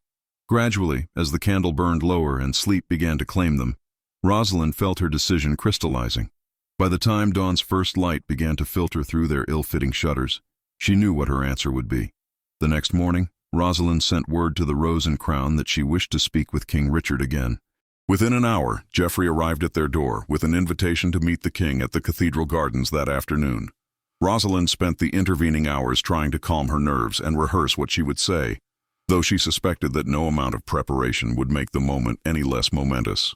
The Cathedral Gardens were a peaceful oasis in the heart of the city, with carefully tended flower beds and stone paths winding between ancient trees. Richard was waiting for her near a fountain, dressed more casually than he had been the previous evening, in a simple tunic of dark green and brown breeches, though the fine quality of the fabric and the sword at his side still marked him as someone of importance. When he saw her approaching, his face lit up with an expression of hope, mixed with apprehension. "Rosalind," he said, stepping forward to greet her, "thank you for agreeing to meet with me again. I confess I have been anxious to hear your decision, though I understand if you need more time to consider." "I have made my decision, Your Majesty," Rosalind said, her voice steady despite the nervous flutter in her stomach. "William and I have talked at length, weighed every consideration we could think of, and we have reached a conclusion." Richard stood very still, his steel blue eyes fixed on her face with an intensity that made her feel as though he was holding his breath. "And what have you decided?" Rosalind took a deep breath, knowing that her next words would change everything. "I accept your offer, Your Majesty. William and I will accompany you to court and do everything in our power to help you create the just and equitable kingdom you envision. I cannot promise that I will always know the right advice to give or that I will never make mistakes. But I can promise that I will always tell you the truth as I see it, that I will work tirelessly for the welfare of all your subjects, and that I will never forget where I came from or the struggles of the people I represent." The transformation in Richard's expression was remarkable: relief, joy, and something deeper that made Rosalind's heart skip a beat. He stepped closer to her, and for a moment she thought he might embrace her, but he seemed to catch himself and instead offered his hand. She took it, feeling the warmth and strength of his grip, and found herself unable to look away from his gaze. "You have made me very happy, Rosalind," Richard said, his voice thick with emotion. "I know this decision required great courage, and I promise you that I will do everything in my power to ensure you do not regret it. You and William will be under my personal protection, and I will make certain that you are treated with the respect and dignity you deserve." They stood there for a long moment, hands clasped, something unspoken passing between them. Rosalind was acutely aware of how close they were standing, of the way Richard's thumb was gently stroking the back of her hand, of the heat rising in her cheeks. This was dangerous territory, she knew, allowing herself to feel attraction to the king, letting her emotions become entangled with her political role. Yet she could not deny what she was feeling, could not pretend that Richard's presence did not affect her in ways that had nothing to do with his crown or power. "When do we leave for the capital?" she asked, gently extracting her hand from his, needing to establish some distance before she did something foolish. Richard seemed to understand and stepped back, though his eyes remained fixed on her face. "In 3 days' time. That should give you sufficient opportunity to settle your affairs here, say farewell to anyone you wish to see, and prepare for the journey. I will have Geoffrey assist with any arrangements you need to make and ensure that you and William have everything required for travel." Over the next 3 days, Rosalind found herself swept up in a whirlwind of activity. She visited the few friends she had made in the neighborhood, carefully explaining that she and William had received an unexpected opportunity for employment that would take them to the capital. She said nothing about King Richard or the true nature of the position she would occupy, knowing that such information would only invite questions she could not safely answer. Master Harold, when informed that she would not be returning to work at the bakery, was surprisingly magnanimous, no doubt relieved to be rid of an employee who had embarrassed his wife in the public square. He even offered to provide her with a letter of reference, though Rosalind politely declined, suspecting that any recommendation from him would be backhanded at best. Geoffrey proved invaluable in helping them prepare for their new life. He arranged for the purchase of appropriate traveling clothes, sturdy and well-made without being so fine as to attract unwanted attention. He also provided them with leather bags for their belongings, and ensured they had everything they would need for the several days' journey to the capital. On the evening before their departure, Rosalind stood at the window of their small room, looking out over the city that had been her home for all her 22 years. She felt a complex mixture of emotions: excitement for the adventure ahead, anxiety about the challenges she would face, sadness at leaving behind the familiar, and something else, something warm and unsettling that had everything to do with Richard and the way he looked at her. "Are you having second thoughts?" William asked from behind her, coming to stand beside her at the window. "No," Rosalind said honestly, "or at least not about the fundamental decision to go. I am nervous about what awaits us, certainly, But I believe we are making the right choice. Father would be proud of us, I think. He would be proud of you." William corrected gently. "You are the one taking the real risk, stepping into a role that no one like us has ever occupied before. I am just coming along for the journey." Rosalind put her arm around her brother's shoulders. "We are in this together, William. Whatever happens, whatever challenges we will face them as a family. That is what matters most." The next morning dawned clear and cold, with frost glittering on the cobblestones as Rosalind and William made their way to the Rose and Crown, where they were to meet Richard and his party for the journey to the capital. A small group had assembled, Richard on his magnificent black destrier, Lord Pembroke and Lord Stephen on their own fine horses, Geoffrey and several other servants, and a covered wagon for supplies and anyone who could not ride. Richard dismounted as soon as he saw Rosalind and William approaching, his face breaking into a warm smile that made Rosalind's heart flutter despite her efforts to maintain her composure. He was dressed for travel in practical clothing, a heavy wool tunic of charcoal gray over a linen shirt, thick leather breeches and tall boots. A fur-lined cloak was fastened at his shoulder with a silver brooch, and his sword hung at his side. Even in this more utilitarian garb, he carried himself with unmistakable authority and grace. "Rosalind, William, good morning," Richard greeted them. "I trust you are prepared for the journey. It is approximately 4 days' ride to the capital, longer if the weather turns against us. Geoffrey has arranged for you to ride in the wagon, where you will be more comfortable and protected from the elements." Before Rosalind could respond, Lord Pembroke spoke up from atop his horse, his voice dripping with barely concealed disdain. "Your Majesty, I must once again express my concern about this entire arrangement. Taking this girl and her brother to court, elevating them to positions beyond their station. It sets a dangerous precedent and will cause tremendous controversy among the nobility." Richard turned to face the Lord Chancellor, and when he spoke, his voice carried an edge of steel that Rosalind had not heard before. "Lord Pembroke, we have discussed this matter at length, and my decision is final. Rosalind and William are under my personal protection and will be accorded the respect due to anyone I choose to include in my household. If you find this arrangement so objectionable that you cannot support it, you are free to return to your own estates, rather than accompany us to the capital." The rebuke was delivered with such authority that Lord Pembroke visibly paled. He bowed stiffly in his saddle. "Of course, Your Majesty. I merely wished to ensure you had considered all the potential complications. I will say no more on the subject." Lord Stephen, who had been watching this exchange with amusement, guided his horse closer and offered Rosalind a friendly smile. "Please do not let the Lord Chancellor's stuffiness concern you. He disapproves of everything and everyone as a matter of principle. I, for one, think it is splendid that His Majesty is bringing fresh perspectives to court. The place has grown stale with the same tired nobles saying the same tired things year after year." "Thank you, Lord Stephen," Rosalind said, appreciating his kindness, even as she remained wary of the complexities of noble politics she was about to enter. Geoffrey helped Rosalind and William into the covered wagon, which was surprisingly comfortable, with cushioned benches and blankets to ward off the cold. As the party set out from the city, Rosalind looked back one final time at the skyline she had known all her life, the cathedral spires, the rooftops crowded together, the smoke rising from countless chimneys. Then she turned forward, toward the unknown future that awaited her. The first day of travel passed uneventfully. The roads were well maintained, and the weather held fair, though cold. Richard rode alongside the wagon much of the time, engaging Rosalind in conversation through the open side panel. They spoke of many things: his vision for reforms, her thoughts on various policy matters, stories of her father and his philosophies about business and justice.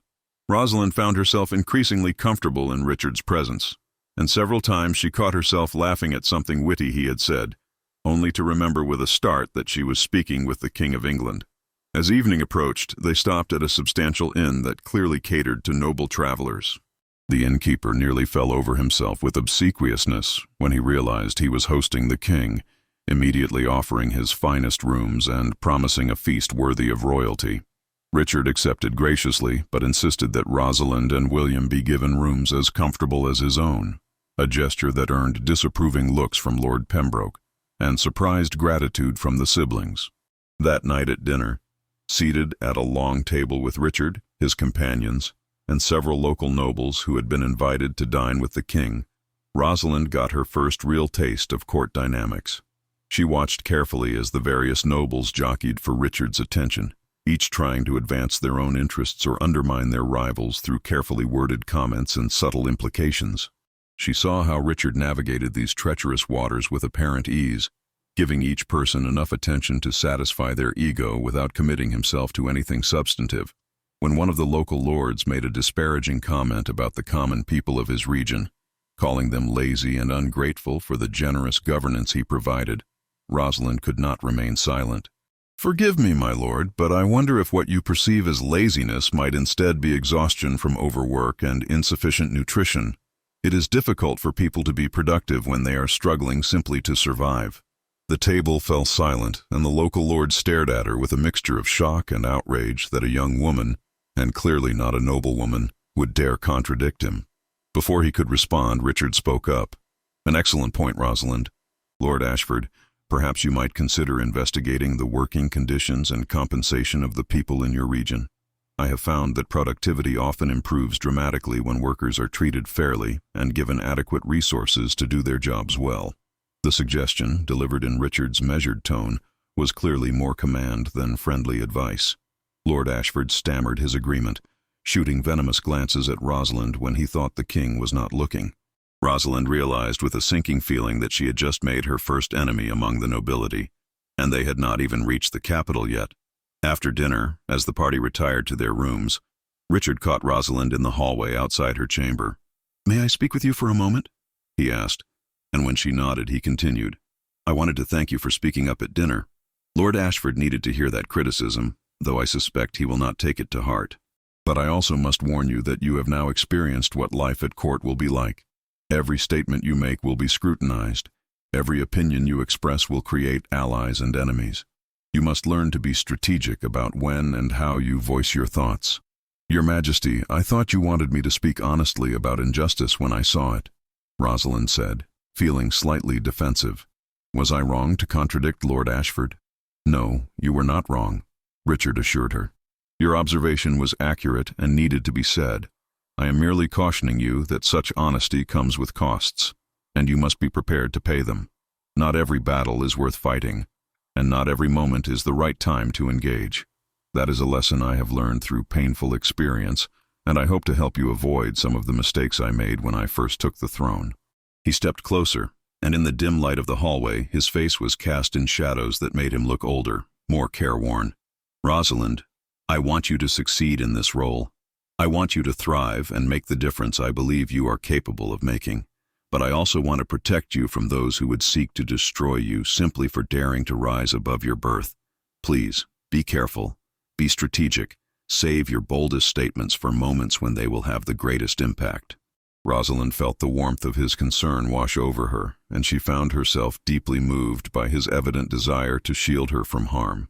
"I will try, Your Majesty, though I confess that holding my tongue when I see injustice does not come naturally to me." Richard smiled, and the expression transformed his serious face into something warmer, more approachable.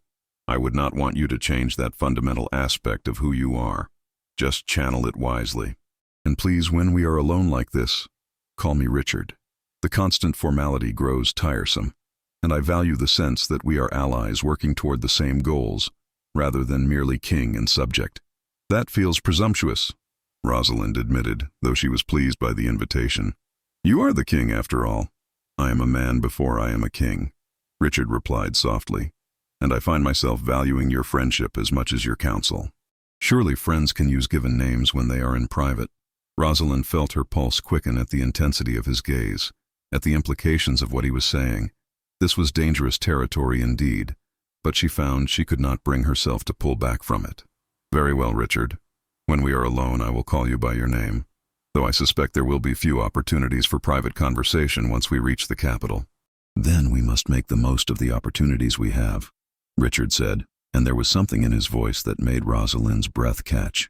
For a long moment, they stood there in the hallway, the space between them charged with unspoken possibilities. Then Richard seemed to catch himself and stepped back. "I should let you rest. Tomorrow will be another long day of travel.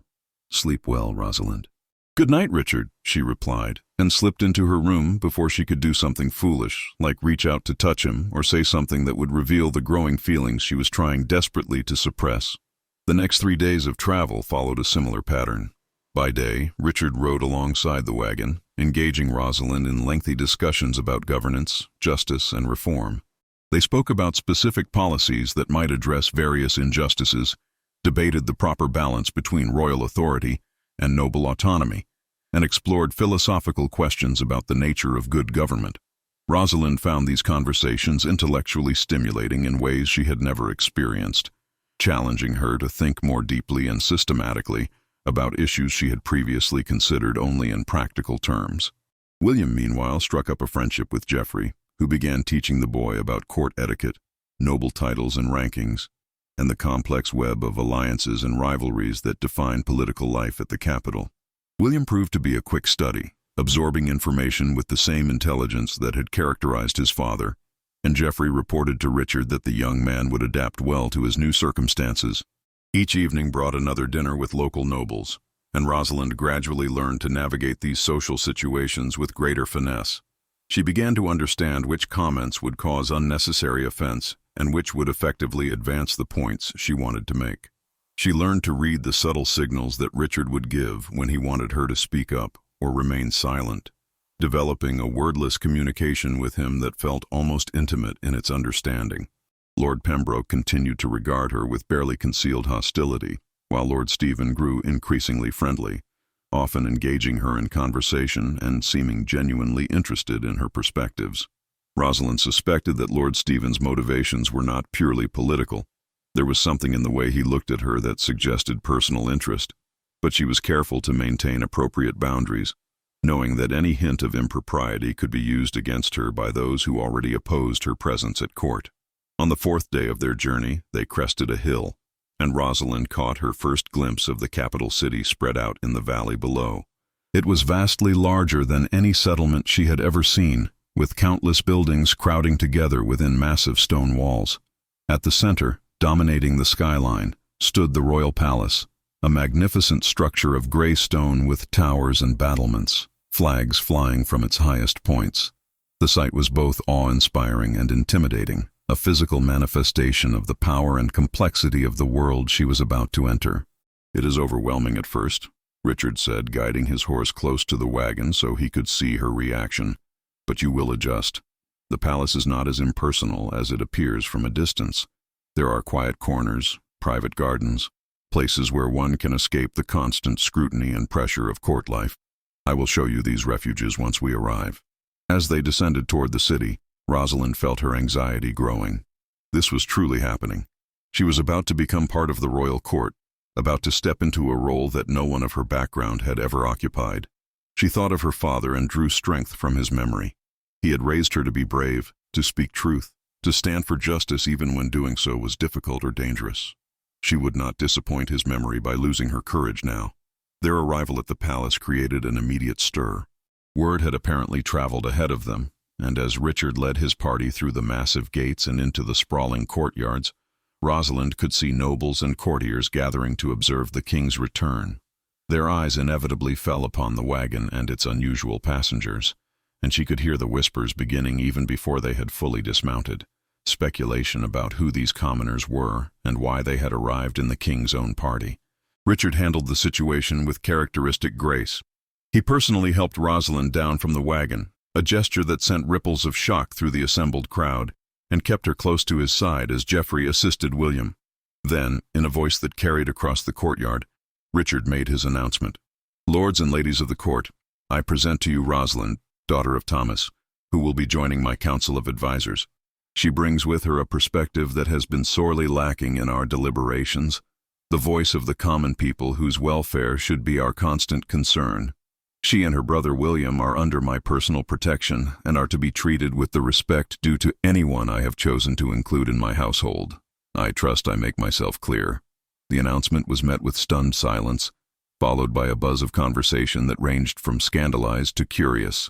Rosalind stood tall beside Richard, her chin lifted in defiance of the disapproving stares, her hand unconsciously moving to clutch William's as he stepped up beside her. She could see the shock and outrage on many faces, the calculating interest on others, and the frank hostility on a few. This was her new reality. She would be constantly observed, constantly judged, constantly challenged by those who saw her presence as an insult to their own status. A woman emerged from the crowd, and Rosalind immediately recognized her as someone of significant importance by the richness of her clothing and the deference shown to her by those around her. She was perhaps in her early 40s, with dark hair elegantly arranged and sharp eyes that missed nothing. Her gown was of deep purple velvet with gold embroidery, and jewels glittered at her throat and wrists. She approached Richard with a smile that did not quite reach her eyes. "Your Majesty, welcome home," she said, her voice cultured and smooth. "I see you have brought back some unexpected additions to the court. How fascinating. I am Lady Catherine Mortimer, Duchess of Ashbourne," she said, turning to Rosalind with an appraising look. "I oversee much of the management of the royal household, and serve as one of His Majesty's senior advisors. I suppose we will be working together in some capacity." The words were polite, but Rosalind detected the underlying current of challenge. This woman clearly saw her as a threat, or at minimum an unwelcome disruption to the established order. "I am honored to meet you, Your Grace," Rosalind replied, matching the Duchess's formal tone. "I hope to learn much from those who have served His Majesty well and contributed to the kingdom's welfare." Lady Catherine's smile became slightly more genuine, as though Rosalind had passed some small test by not being intimidated. "How diplomatic of you. Come, His Majesty's advisors typically gather for an evening meal and discussion. Tonight would be an excellent opportunity for you to meet the others who serve in similar capacities. I am certain they are all quite eager to make your acquaintance." Over the next several hours, Rosalind was swept into a whirlwind of introductions and arrangements. Geoffrey showed her and William to their quarters, rooms far more spacious and luxurious than anywhere they had ever lived, with proper beds, fine furnishings, and even a private bathing chamber. Servants appeared to help them settle in, and Rosalind had to firmly but politely decline their offers to dress her for dinner, insisting she was perfectly capable of managing her own clothing. When she finally made her way to the dining hall where Richard's advisors gathered, she found herself facing a group of perhaps a dozen nobles, all watching her entrance with varying degrees of interest and skepticism. Richard was already there, seated at the head of the table, and he smiled warmly when he saw her, gesturing to an empty chair near his own position. "Rosalind, please join us. Everyone, as I announced earlier, this is Rosalind, who will be providing us with valuable perspective on how our policies affect the common people of the kingdom. I expect you all to welcome her and take her contribution seriously." As Rosalind took her seat, she studied the faces around the table. In addition to Lady Catherine and Lord Pembroke, whom she already knew, there were several other powerful nobles, men who controlled vast estates and commanded significant military forces, women who managed complex political alliances through their marriages and family connections. These were the people who actually ran the kingdom day to day, who shaped policy and determined how laws were implemented, and now she was supposed to be one of them. The meal began with polite but guarded conversation. Various advisors gave reports on matters they were overseeing: tax collections, military readiness, trade negotiations with neighboring kingdoms, disputes between noble houses. Rosalind listened carefully, trying to understand the complex web of issues and interests at play. When there was a pause in the discussion, Lord Pembroke spoke up. "Your Majesty, if I may raise a matter that I believe requires attention. There have been reports of unrest in several regions where peasants are refusing to pay certain feudal obligations to their lords. The nobles in question are demanding that we send soldiers to enforce compliance and punish those who have failed to meet their duties. How would Your Majesty like us to proceed?" Richard glanced at Rosalind before responding, a clear signal that he wanted her input. She took a deep breath, aware that this was a test. How she handled this first substantive policy question would shape how the other advisors viewed her competence and judgment. "May I ask what specific obligations these people are refusing to meet?" Rosalind inquired, "and what reasons they give for their refusal?" Lord Pembroke looked annoyed at being questioned, but answered, "They are refusing to provide labor on their lord's lands during harvest season, claiming they cannot spare the time from their own fields. They are also protesting increased fees for use of mills and ovens. As for their reasons, they make various complaints about the burden being too heavy, but such complaints are always made by those who wish to avoid their proper duties. Rosalind felt anger rising in her chest, but forced herself to speak calmly and reasonably. Your Majesty, if I may offer a perspective on this situation, the obligations being refused sound like they may have been increased beyond traditional levels. If peasants are choosing to risk punishment rather than comply, it suggests the burden has become genuinely unbearable. Before sending soldiers to enforce compliance, might it be wise to investigate whether the lords in question have exceeded their customary rights? If they have arbitrarily increased fees and labor requirements, the people's resistance may be justified rather than rebellious. Several advisors looked scandalized at this suggestion, but Richard nodded thoughtfully. An excellent point. Lady Catherine, would you work with Rosalind to investigate these specific cases? I want to know the history of these obligations, whether they have been recently increased, and what the actual impact has been on the people affected. We will make no decision about military enforcement until we have complete information. Lady Catherine looked surprised, but pleased to be assigned this task with Rosalind. Of course, Your Majesty. We will compile a thorough report. The discussion moved on to other matters, and Rosalind contributed several more times, always trying to bring attention to how policies would affect common people and suggesting ways to achieve the kingdom's goals while minimizing harm to those least able to bear additional burdens. She noticed that some advisors, particularly Lord Stephen and a few others, began to engage with her ideas seriously, while others, like Lord Pembroke, remained coldly dismissive. After the meal concluded and the advisors began to disperse, Richard caught Rosalind's arm gently.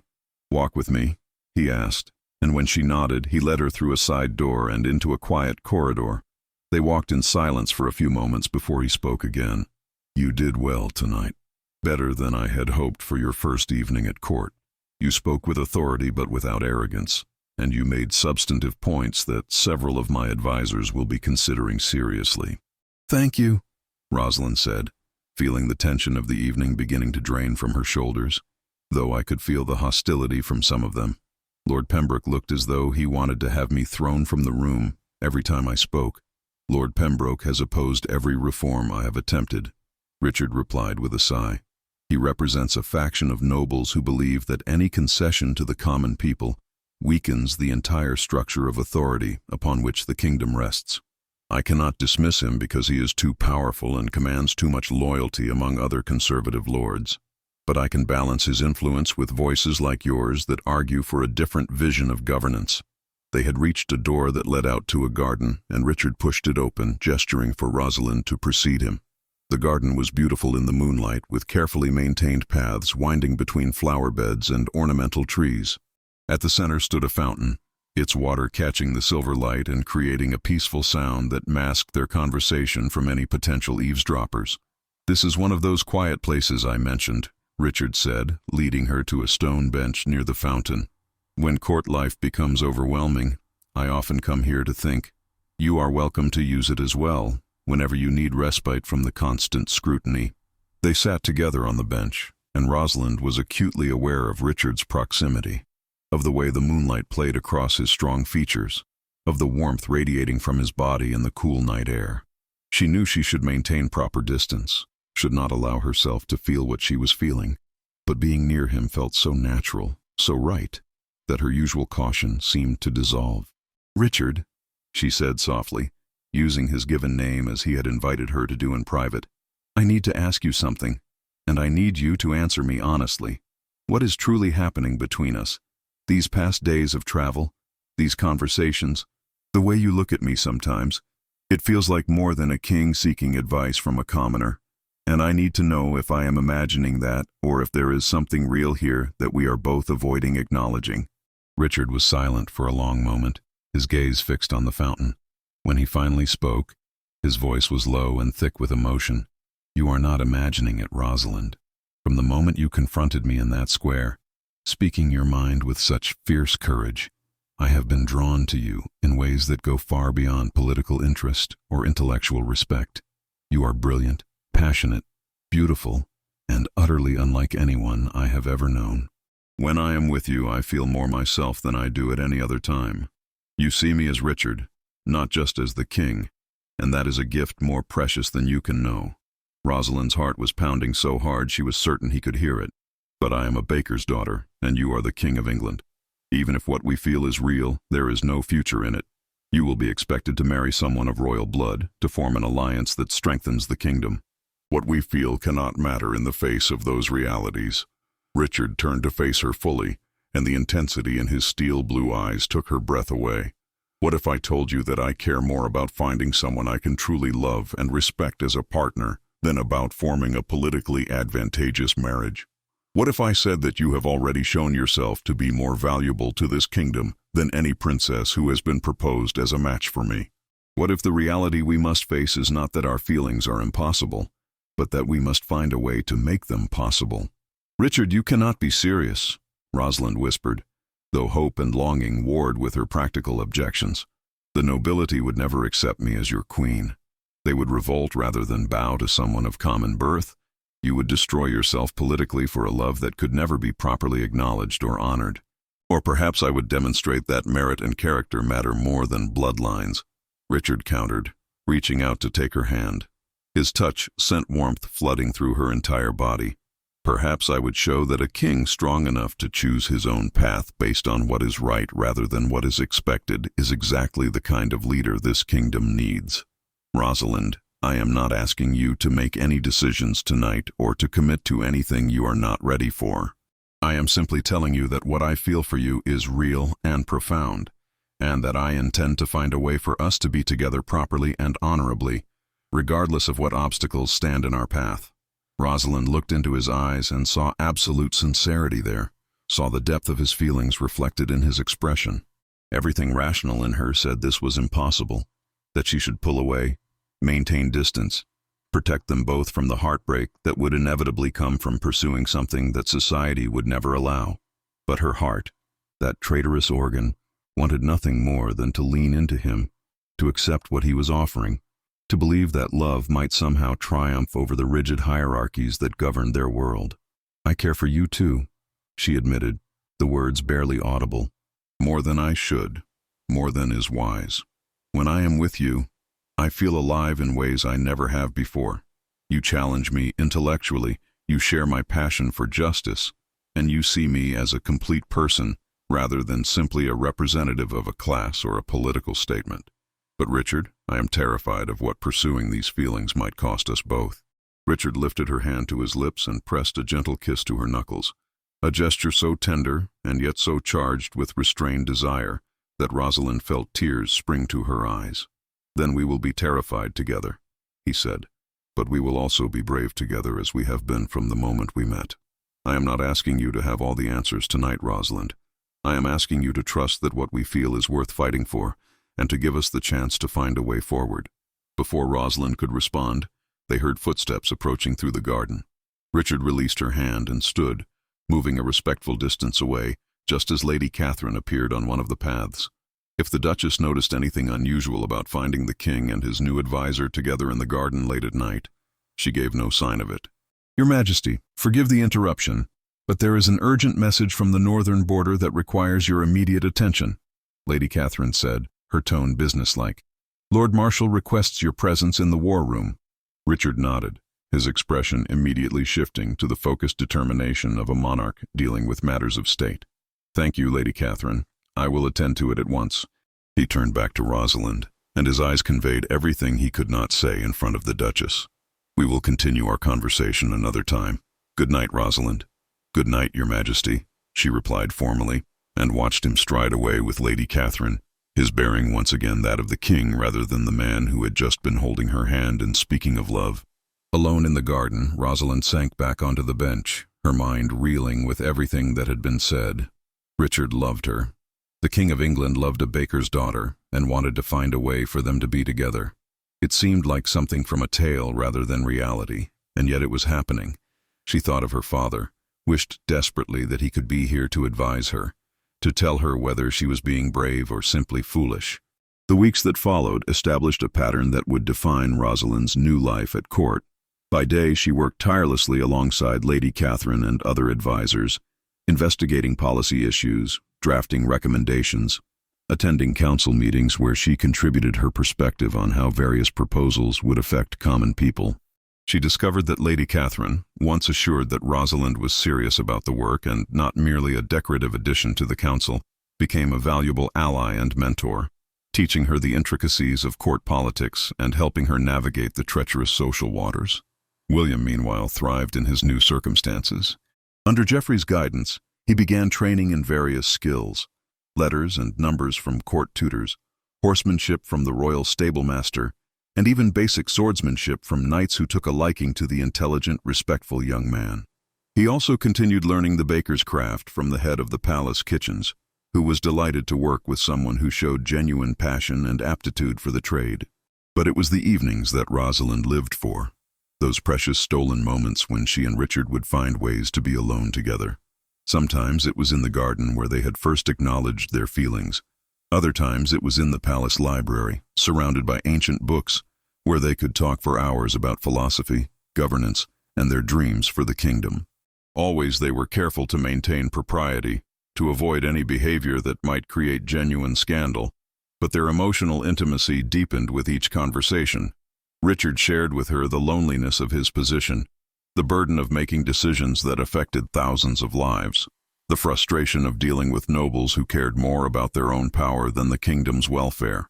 Rosalind shared her continuing adjustment to court life, her victories and setbacks in gaining acceptance from other advisors, her determination to honor her father's memory by fighting for justice even in this strange new world. And always, beneath every conversation, ran the current of their growing love for each other, a love that became more difficult to contain as the months passed. They both knew that eventually they would have to address the question of their future directly, that they could not remain in this suspended state indefinitely. The court was already beginning to notice the special attention the king paid to his common-born advisor, and whispers were starting to circulate. 6 months after Rosalind's arrival at court, Richard called a special session of his full council, including not just his close advisors, but representatives from all the major noble houses in the kingdom. The great hall was packed with lords and ladies, all curious about what announcement the king intended to make. Rosalind sat in her usual place among the advisors, though she had no idea what Richard planned to reveal. Richard stood before the assembled nobles, his bearing regal and commanding, and when he spoke, his voice carried to every corner of the hall. "My lords and ladies, I have called you here today to announce a decision that I have reached after much deliberation and consultation with my advisors. For too long, our kingdom has been plagued by excessive inequality, by systems that allow some to prosper while others suffer through no fault of their own. I intend to implement a series of comprehensive reforms designed to create a more just and equitable realm." He proceeded to outline a bold program of changes: limitations on how much lords could increase rents and feudal obligations, new courts where common people could seek redress for wrongs committed by the powerful, reforms to the tax system that would place greater burden on those with wealth and ease it for those struggling to survive, investments in education and infrastructure in regions that had been long neglected. The hall erupted in reaction, some applauding, others protesting vehemently. Lord Pembroke stood, his face red with anger. "Your Majesty, these reforms would fundamentally undermine the authority of the nobility and destabilize the entire social order. You cannot seriously expect us to accept such radical changes." Richard's gaze was steady and unyielding. "I do expect you to accept them, Lord Pembroke, because they are necessary and just, and I expect you to accept them because I am your king, and these reforms will become law regardless of whether you approve. However, I am not unreasonable. I am willing to discuss the implementation details, to consider concerns about how these changes are phased in, to work with those nobles who approach these reforms in good faith. But the fundamental direction is not open to debate." He paused, letting his words sink in, before continuing. "These reforms have been shaped significantly by the counsel of Rosalind, who has helped me understand the real impact of our current policies on the people who form the foundation of this kingdom. She has demonstrated over these past months that wisdom and insight are not determined by birth but by character and intelligence. Which brings me to my second announcement." Rosalind felt her heart begin to race as Richard's eyes found hers across the crowded hall. There was something in his expression, a mixture of determination and tenderness, that told her something momentous was about to happen. "I have decided that it is time for me to marry," Richard said, and a ripple of excitement ran through the assembled nobles. "Many of you have urged me to seek a match with a foreign princess, to forge an alliance through marriage as kings have done throughout history. But I have come to believe that the strength of a kingdom lies not in its foreign alliances, but in its internal unity and justice.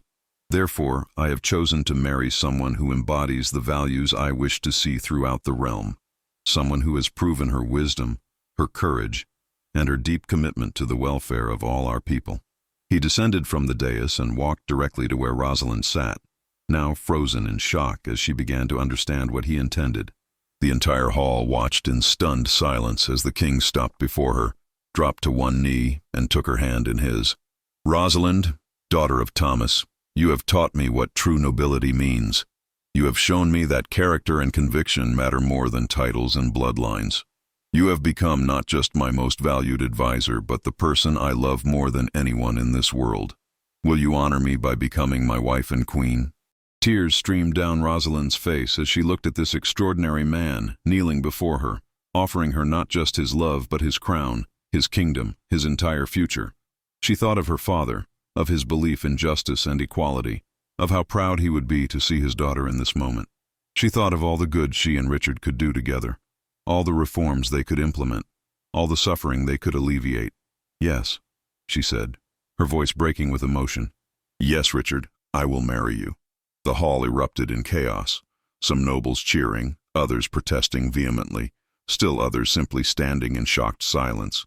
But Rosalind was aware of none of it. She was aware only of Richard standing and pulling her into his arms, of the feel of his lips on hers in a kiss that sealed their commitment before the entire court, of the absolute rightness of being in his embrace. Lord Pembroke was shouting about the destruction of tradition, about the king's irresponsibility, about the impossibility of a commoner as queen. But other voices were rising in support, Lord Stephen loudly declaring it the most romantic and principled act he had ever witnessed, Lady Catherine stating that Rosalind had proven herself more capable than most noblewomen, various lords and ladies who had been moved by the reforms Richard proposed adding their approval. When Richard and Rosalind finally pulled apart, he turned to address the assembly once more, his arm around Rosalind's waist in a gesture of unmistakable unity. "My decision is final. Rosalind will be my queen, and together we will work to create a kingdom where justice prevails over privilege, where merit is honored over birth, where all people can live with dignity and hope. Those who support this vision are welcome to work with us. Those who cannot accept it are free to retire to their estates. But make no mistake, this is the future of our realm." The wedding took place 3 months later in the great cathedral, and it was unlike any royal wedding in England's history. Yes, there were nobles in attendance, dressed in their finest clothes and jewels, but there were also common people, hundreds of them, invited personally by Richard and Rosalind to witness the ceremony. Bakers and blacksmiths, weavers and farmers, all standing alongside dukes and earls in the sacred space. Rosalind wore a gown of white silk embroidered with gold thread, with a cloak of royal blue lined with ermine. Upon her head sat a crown commissioned specially for her, simpler than traditional royal crowns, but no less beautiful, with sapphires the color of Richard's eyes. As she walked down the aisle on William's arm, her beloved brother given the honor of presenting her to her future husband, she saw faces filled with hope, with the belief that perhaps the world truly could change for the better. Richard stood waiting for her at the altar, magnificent in his royal regalia, his eyes never leaving her face as she approached. When William placed her hand in Richard's, she felt the rightness of the moment resonate through her entire being. This was her destiny, not because of any supernatural prophecy, but because of the choices they had both made, the courage they had both shown, the love they had both embraced, despite all obstacles. The Archbishop conducted the ceremony with dignity, and if he had personal reservations about the unprecedented match, he kept them to himself. When Richard and Rosalind exchanged their vows, speaking of love and partnership, of shared purpose and mutual respect, there was not a dry eye in the cathedral.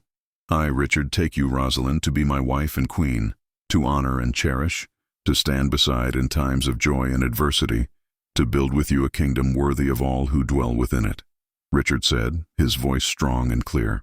"I, Rosalind, take you, Richard, to be my husband and king, to love and support, to counsel honestly and stand beside courageously, to work with you toward justice and mercy for all our people," Rosalind responded, her voice equally firm despite her tears. When the Archbishop pronounced them husband and wife, Richard lifted Rosalind's veil and kissed her with such tender passion that the entire cathedral seemed to sigh with the romance of it. Then, hand in hand, the new king and queen walked back down the aisle, past nobles and commoners alike, toward the future they would build together. The reforms Richard had announced were implemented over the following years, not without resistance and occasional setbacks, but with steady progress. Rosalind proved to be not just a beloved queen, but an effective administrator, overseeing initiatives to improve education, establish fairer courts, and ensure that the voices of common people were heard in governance. William grew into a fine young man, eventually opening a bakery in the capital that became famous for its quality and fair prices, carrying on their father's legacy in his own way. And every evening, when the demands of ruling were set aside, Richard and Rosalind would retreat to their private chambers, or to that quiet garden where they had first acknowledged their love. There, away from the eyes of the court and the weight of the crown, they were simply Richard and Rosalind, two people who had found each other against all odds, who had dared to believe that love and justice could triumph over tradition and prejudice, who had proven that true nobility resided not in bloodlines, but in character. Years later, when their children asked how they had met, Rosalind would smile and tell them about a morning in a market square, when a simple young woman had confronted the nobles without knowing that among them was the king himself. She would tell them how speaking truth to power had changed not just her life but the course of the kingdom. And she would teach them, as her father had taught her, that courage and integrity were the only noble qualities that truly mattered, the only inheritance worth passing on to future generations. The kingdom flourished under their joint rule, becoming known throughout the realm as a place where justice was valued over privilege, where merit was honored regardless of birth, where a baker's daughter could become queen and a king could choose love over political expediency. And though there were always those who criticized and resisted, the majority of people, noble and common alike, came to see Richard and Rosalind's marriage as a symbol of what their kingdom could be at its best: united, just, and full of hope for a better future.